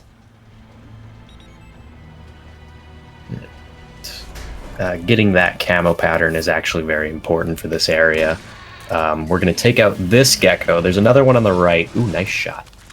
And you want it to not see you. Your camo index was blue, which is good.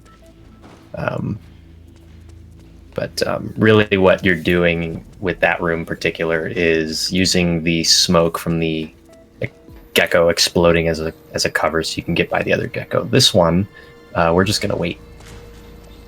And he's going to turn, and off we go. This area isn't too bad, but it does take a bit of practice. Yeah, you need to clear it really, really fast, because otherwise there are going to be more geckos just going to spawn. That's the shenanigans of this area. Now, there's an area, this area, I might actually kill myself if I ended up getting an alert. Hopefully that will not happen. Finally. It's just up ahead. The hangar's just a little bit further. Stay on. Oh, I got an alert.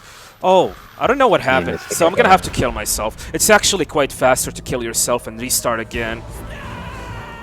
I think he hit the wall instead of the dwarf gecko. That was weird. Did I shoot the wall? Looks like it. I think so. I thought I shot the gecko. So yeah, this area is quite annoying. I mean, especially if you get an alert. You're better off just to kill yourself and try again. Oh god, come on. That's fine.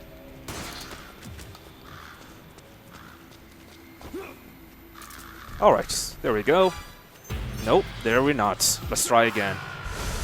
Yeah, this area is definitely toxic. You need to shoot that gecko at a specific time. And then you need to clear the small bridge. And also at a specific time. You need to time it correctly, otherwise you're gonna get spotted. Oh, come on, Snake. That's not looking good. That's fine.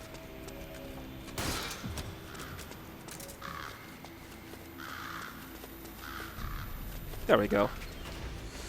Yeah, this area, if you do not kill yourself, you're gonna have to stuck and fight these geckos, and that takes really, really long time. So here we're gonna equip the Petro Bomb and the Claymore in preparation for our next boss fight. Oh, I forgot to equip the syringe, but that's okay. We're gonna do this during the fight itself. So, Vamp. There's a quick kill that we're gonna need to do. Hopefully he's gonna cooperate and give us a good RNG though, because sometimes he will not. I'm gonna plant this Claymore here, and then immediately I'm gonna...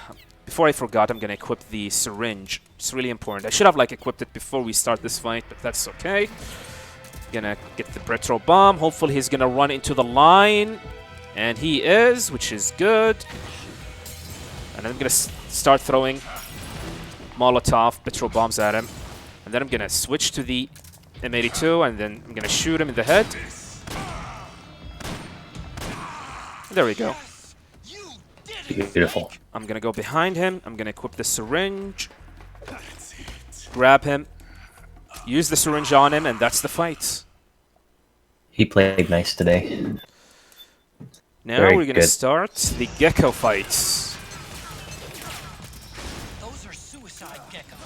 They blow up and they take us with them. You've got to keep them back. I'm sending you data on where to aim.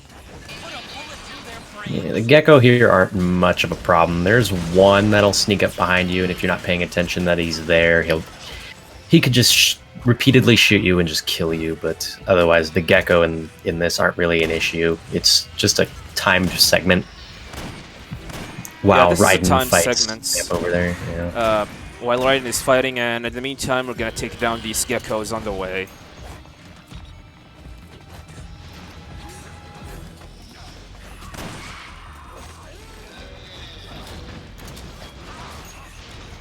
Moo.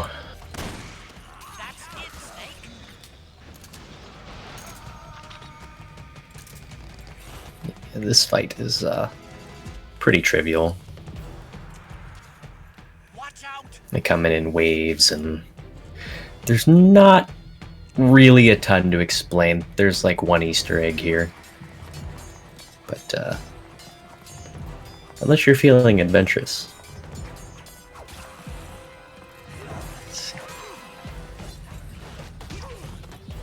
I feel like all the budget in this area went to this fight over on the right. It's so distracting. Come again. Hang in there, Snake. Don't give up. And there's that one that'll sneak up on you. That gecko has killed me many times. More than I'd like to admit. Above you. They're coming from above. But they're gonna like coming through these tunnels here like we're shooting in now. And from the ceiling around the rubble, which is nice. So that you don't have to worry about them coming in and landing on you. They'll always come in outside of the rubble. And if needed, you've got some extra ammo on the side. There's a ration. There's plenty of time to sit crouched and gain some health back. It's really a trivial area, to be honest. Yeah, it's quite easy. As long as you can take down these geckos really fast, you should be fine. The hard part is actually at the beginning, where there's like 5 geckos that you need to take down. One of them can have like direct shot on you and can easily kill you if you do not take care of him first. Yeah. And as you guys can see, the 50 caliber is doing extremely good job against them. Totally worth that 160k.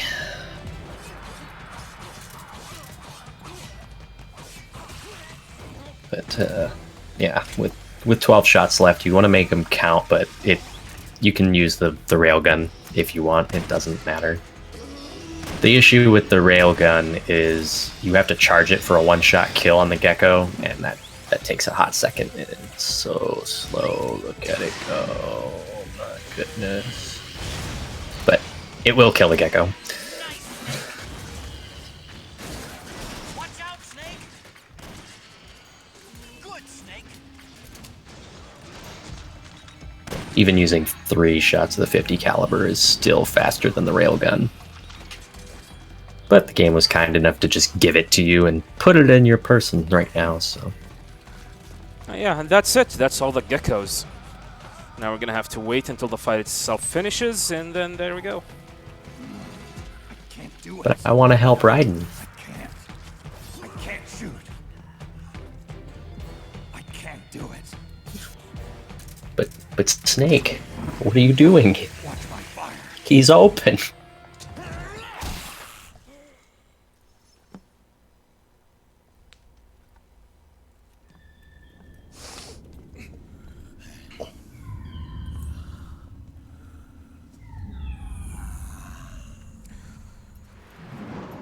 Alright. Vamp is dead. Vamp is dead. He's dead. Dead. For real dead. Good. Coming up is the loudest area in the game. really It's because loud. it's killer music, right? Yeah. We have to get out. Follow the supply. Oh no, what is this? Gecko and head straight for the exit. I can't hear myself think. All I hear is metal grinding. I've made Rex's control. Yeah. The music, there's a good music, by the way. The music here is really great. Too bad you cannot hear it due to how loud everything is actually in this section. What? I can't hear you. There's Metal Gear. Yeah, what are you saying, Glenn? I'm not hearing you. Are you reading donations? It's kind of loud. Anyway, we need to like rush in through this area. And it's better to just smash X and hold forward. It's actually the fastest way to movements here, and you do not have to worry about the geckos like dying to geckos or anything. And yes, the frame rate here definitely pummel downs. Which is funny considering it was at its peak not long ago.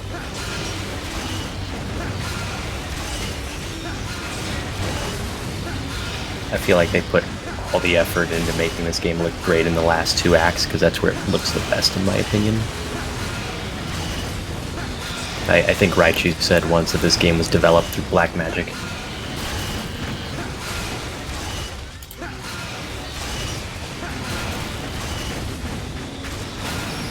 Alright, and that's the end of it.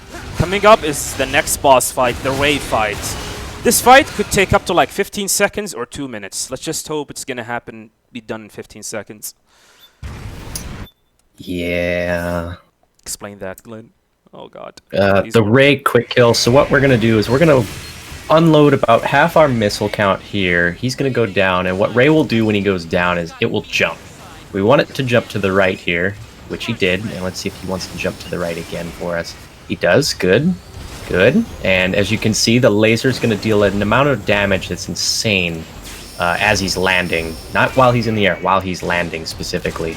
And that's a Ray quick kill. Done. I think Act 4 went beautifully. Yeah. As far as bosses are concerned. Yeah, this Ray fight, either you can like defeat it at this time, or you're going to take up to like 2 minutes to defeat him. And that's due to the fact that there is one, the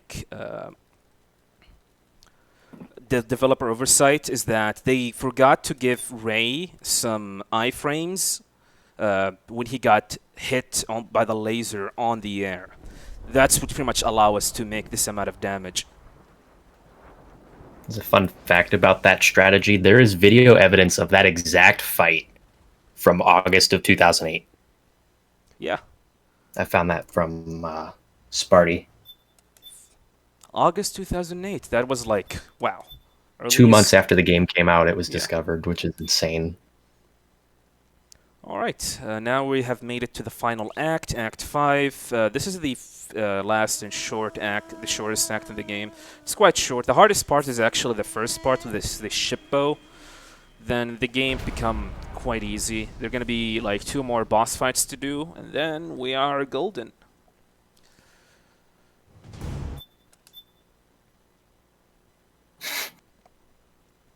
So we're going to do a bunch of menus here at the beginning.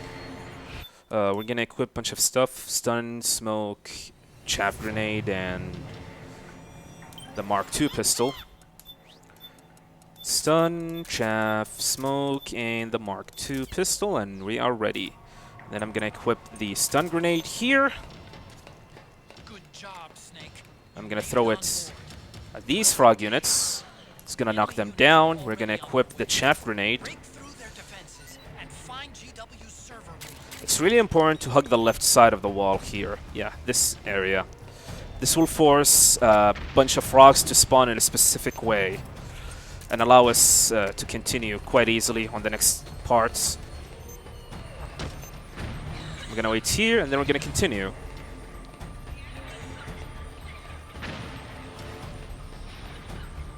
This area used to be a total nightmare. Yeah, that is correct. This route is pretty safe. Yeah, it makes things a little bit easier. But then the only thing you got to worry about is that gecko spawning late and landing on you. Yeah, if you're not careful enough, that gecko can crush you and you die. You're dead. But thankfully it didn't happen. Corridor leading to the depths is defended by directed energy weapons that emit certain types of microwaves. At that frequency, the waves will start to evaporate. Yes, microwaves. Who's got some leftovers they need reheated this morning or afternoon?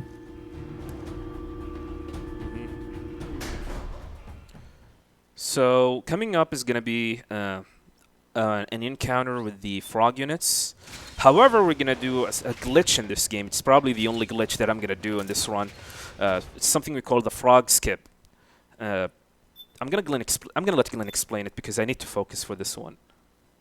Okay, so if you've ever seen a Metal Gear Solid 2 speedrun, we do something called Tango Skip, where the game realizes you still have a Tango soldier alive from the first wave of soldiers in that, and doesn't know what to do at that point, so it just ends the fight. We're going to do something similar here. There are 5 frog units. We're going to take down 4 of them with headshots, or as quickly as possible, whatever works. And then we're going to leave this last one alive, and we're going to distract her with smoke grenades. Thankfully, we've got a lot more than I thought we did.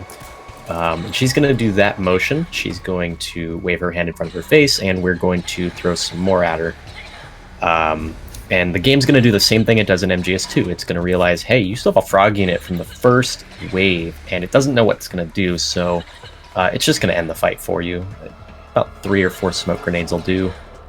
And that's it. It's not complicated, but you do not want to shoot her in the head while she's coughing in the smoke. For whatever reason, the trank supersedes the smoke grenade animation, and she'll just go under and you'll fight the next wave. Now, Screaming Mantis, the easiest Beauty and the Beast. So the idea is that you want to shoot the Mantis doll, which is the one glowing orange, this one here. And we're going to do this multiple times during the fights.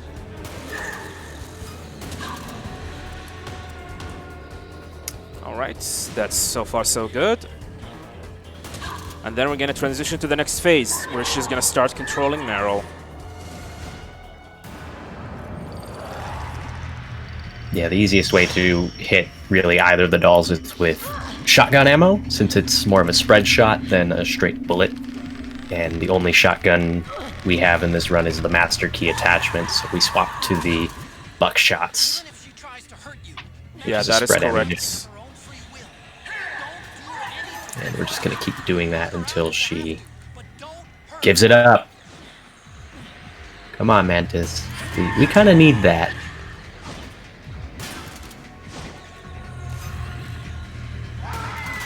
But, having a little bit of sometimes RNG if you take a while to shoot her... Oh, she's not being very nice today, is she? But we should be fine. Yeah, it's not a big deal.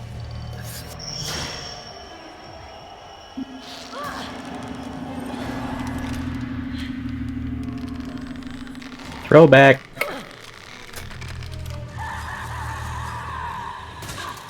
But thankfully, if you just shoot the Mantis doll, any of the living soldiers that the Mantis doll controls, in this case being all of them, they just stop moving.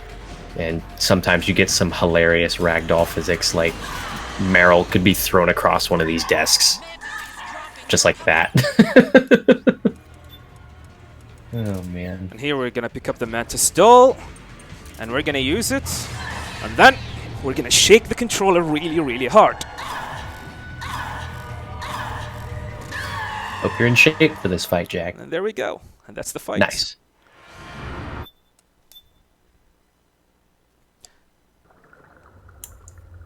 Can I read out a quick donation?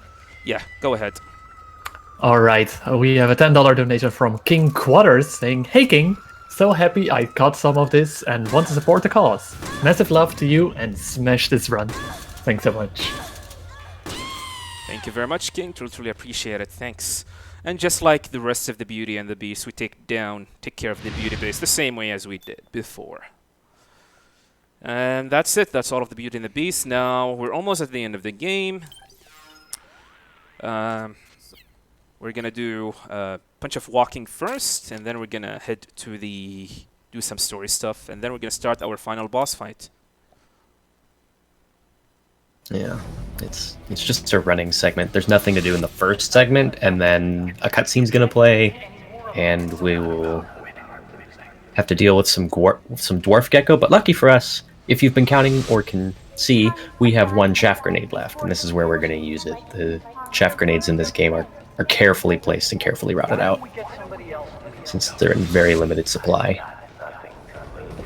There's nothing in this area until the cutscene, and you'll know it's over. Snake's animation's gonna reset mid-step, and at that point you can put the controller down if you really want. Until the cutscene plays and you gotta skip it and start going again. Failure will spell doom for the human race.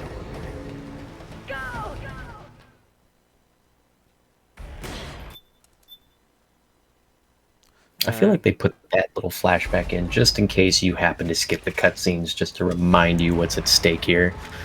Yeah, probably. And here's our last chaff grenade, and then we're gonna rush through this area. Pretty much done. Yeah, the chaff grenades in this game last pretty long, so you can chuck one about halfway through that first room and you're good.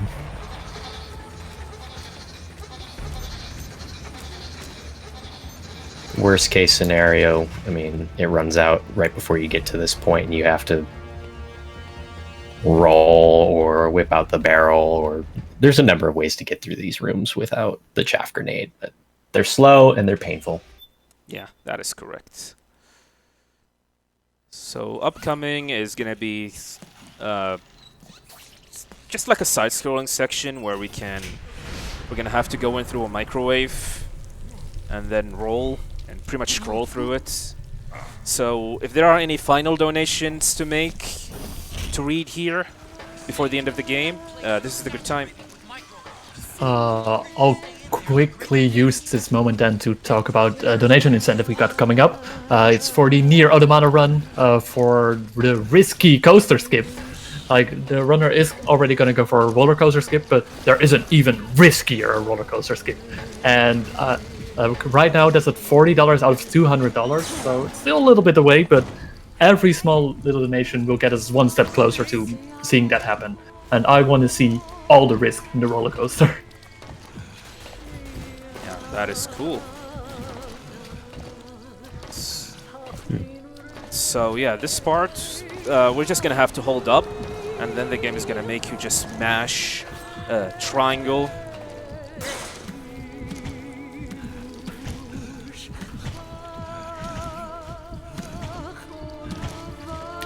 It is worth noting that if you really think this is an auto-scroller, you're wrong. You can die in here, but if you keep playing the game, you'll be fine. Do as the game says. Hold forward, mash triangle. You'll be fine. It's not a big deal. It's definitely a heavy moment. First time seeing this. I hope anyone who hasn't brought their tissues. It's kind of sad.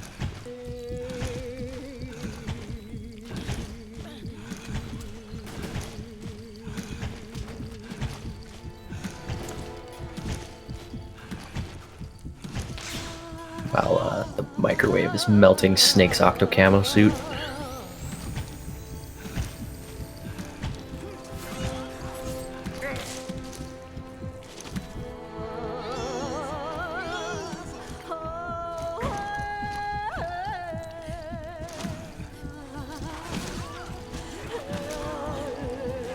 Yeah, unfortunately we cannot skip this part. We're gonna have to watch through it and mash triangle.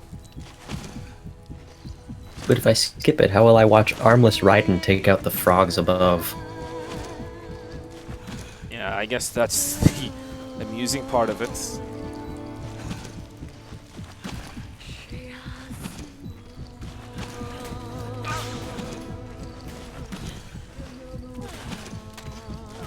Meryl's out of ammo already.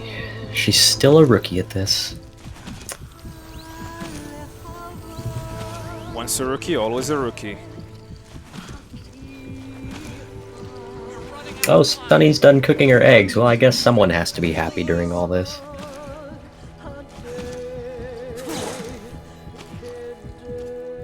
Snake!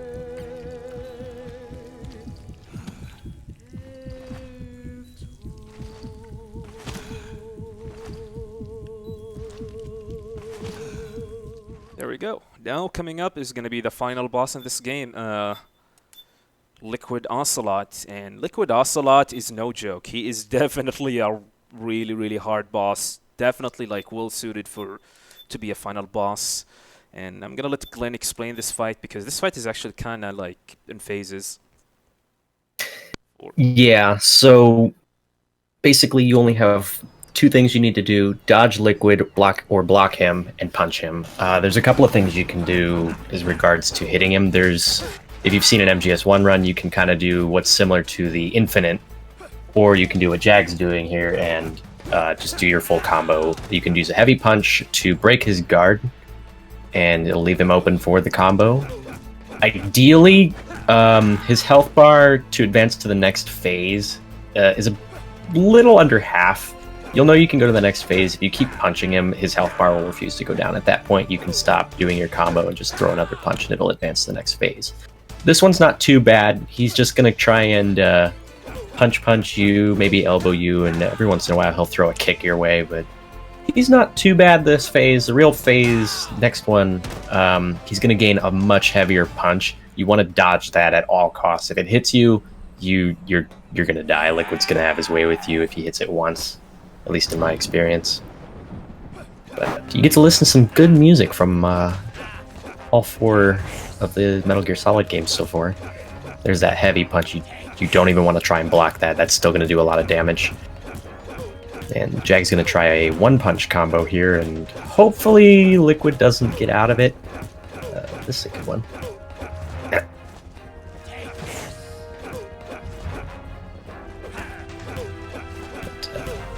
If he takes a quick dodge back, you know he's going to throw that punch. So we're going to evade that at all costs. There it comes. He's not very nice this time, is he? Got a good of a long combo going there, but I did not meant to do that. That's okay. Yeah, sometimes with the DualShock 3, if you put 2 inputs close enough together in this game, the game will think you're trying to hold R1, and that will have Snake CQC Liquid. And we don't want that. Ugh. Yeah, first time he knocks you down, he's going to taunt you, and you have to press triangle to get back up. It takes a bit, and it's just... ugh. There we go, on to the Snake Eater phase. In this phase, Liquid is a little bit more grabbing, I should say. He'll try to CQC you, put you down, and he'll try to punch you in the face, and we don't want that. So what Jag's going to do is he's just going to repeatedly do his punch double kick combo here. And hopefully the worst thing that happens is they do that mutual strike thing they just did right there. And there's a headbutt. He'll randomly headbutt you, it feels, and it's just...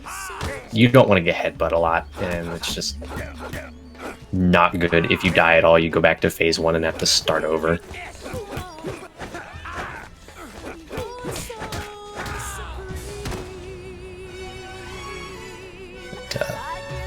The fight is simple. It's just Liquid is...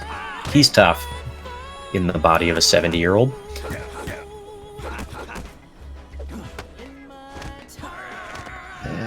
Should be about done with phase 3 here shortly, after we stop getting choked. Nice.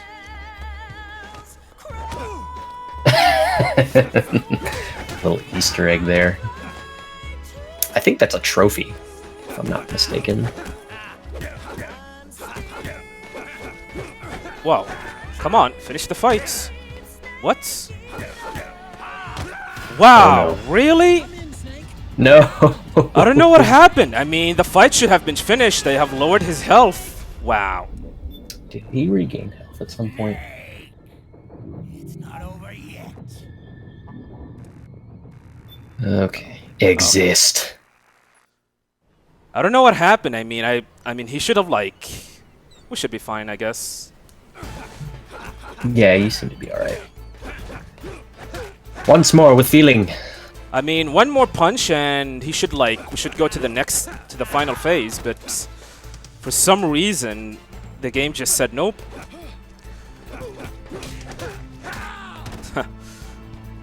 Ah, well.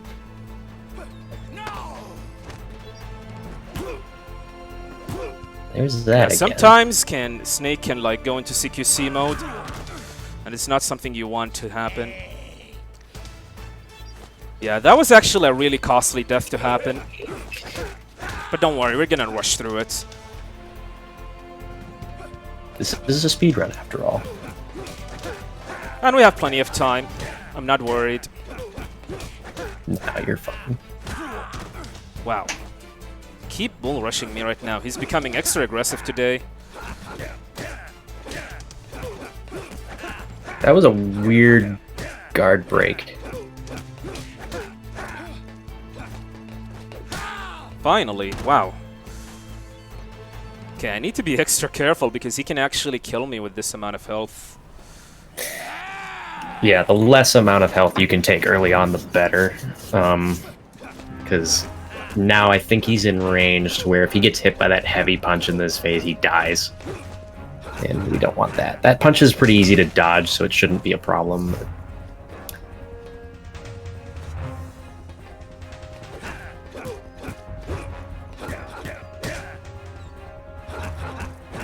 He's being extra aggressive today. Apparently that kiss gave him power.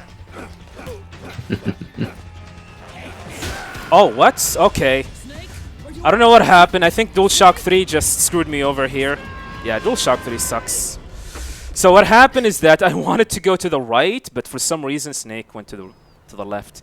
It's kind of a meme in my stream that we always say DualShock 3 sucks. It happened. Alright. Yeah, that was definitely an F. As I said before, Liquid is actually a legit hard boss fight. He is not easy. I mean, there's plenty of things that could go wrong when fighting him. He is definitely not a joke compared to like other Metal Gear games where like the final boss is quite easy. Yeah, we don't really have a way to cheese this entire fight. And you just saw how like powerful that haymaker that he actually did on phase 2. But I thought you played Tekken. Yeah, this is why the estimate is 215. Because Liquid Ocelot is definitely a dangerous fight. That's okay. We get to relax to these good music. These are actually some of my favorite tracks in the series.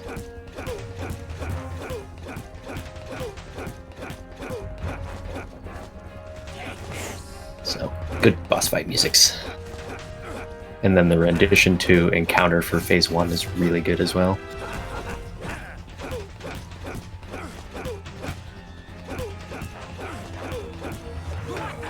I did not want to CQC, but whatever. Yeah, sometimes Snake just CQC.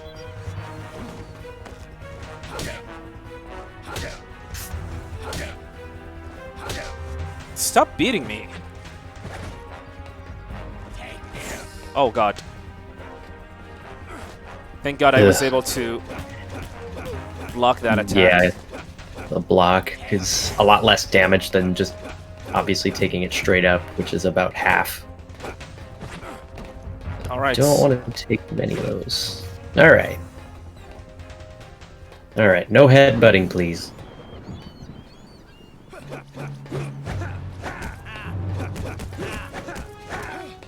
Back to full combo.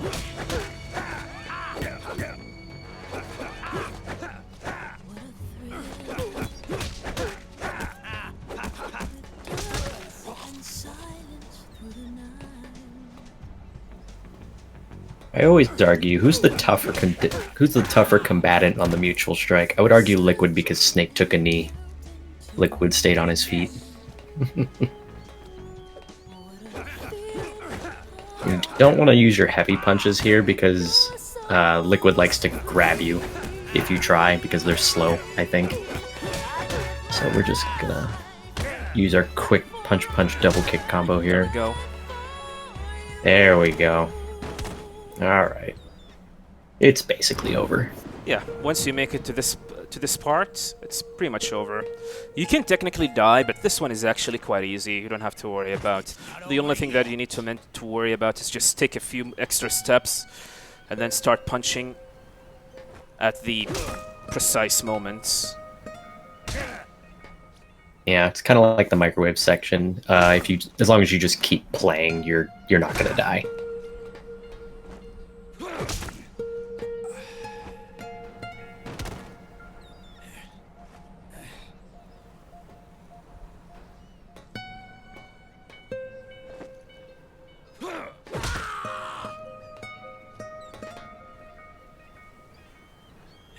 Yeah, just all you have to do is just smash R1, and there you go.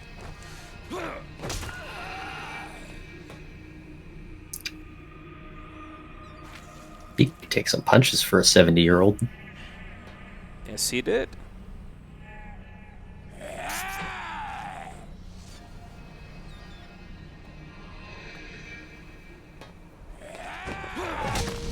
And there you go. Time is not over yet. Time is gonna be at the final credit sequence. There are gonna be a bunch of cutscenes, then a credit. That credit is fake. Don't believe it. Fake. Fake credits. Fake. And after that is gonna be the bunch of cutscenes, and then the final credit sequence, and it's gonna be time then. Yeah, you guys might have known the upcoming sets of cutscenes is by far the longest sets of cutscenes in the video game history, over like 40 minutes. Is it 40 minutes or over an hour? I don't remember. I think it's over an hour. It holds the world record. Or at least it did. I don't know if anything has been longer than this, but yes, that is correct. I think it holds the world record for longest single cutscene and the world record for longest batch of cutscenes or something like that. Yes. It's one of the reasons this game is known as a movie. But Kojima is a well-known cinephile. It's really not surprising.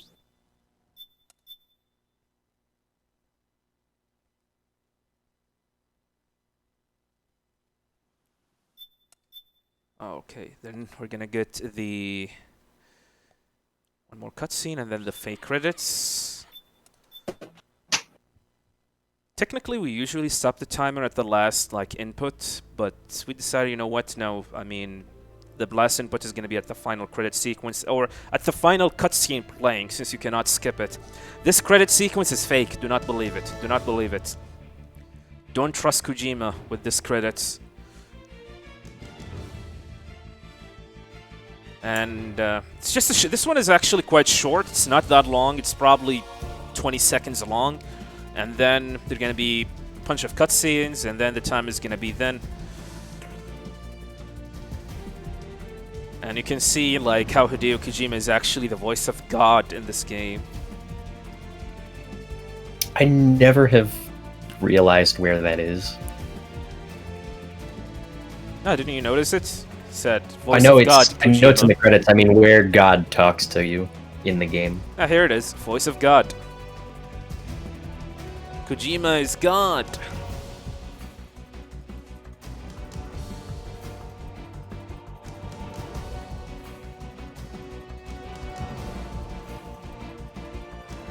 And suddenly we have Big Boss. What? Big Boss in this game? What? Really? Nani? I am confusion. So yeah. This is why it's called fake credits. Alright, get ready for time. Time is gonna be soon. We're gonna skip a bunch of cutscenes, and after that, it's gonna be time.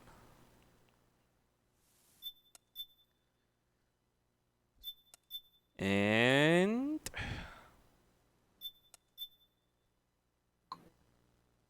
time.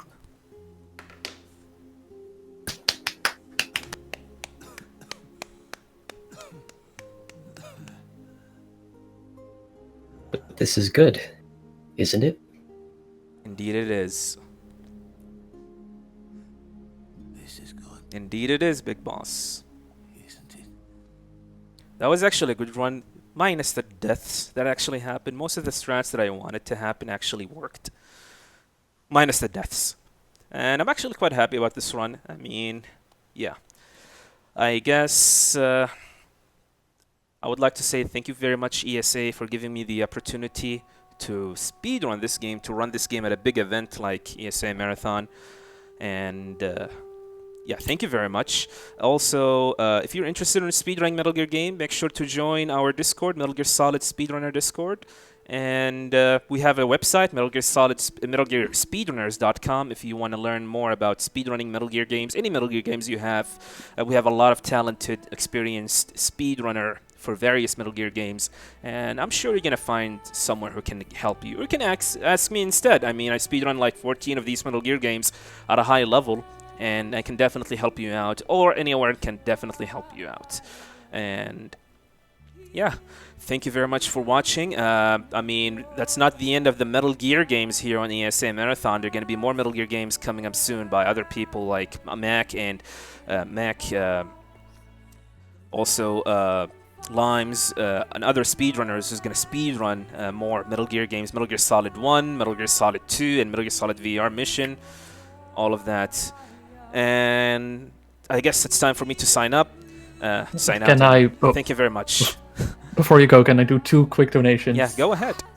All right, I didn't want to mess up with the final boss music and such. So yeah, we had a $5 donation from Chris Scheutler saying "Meshy microwave snack," and we also got a $10 donation from Tiamat Dragon 55.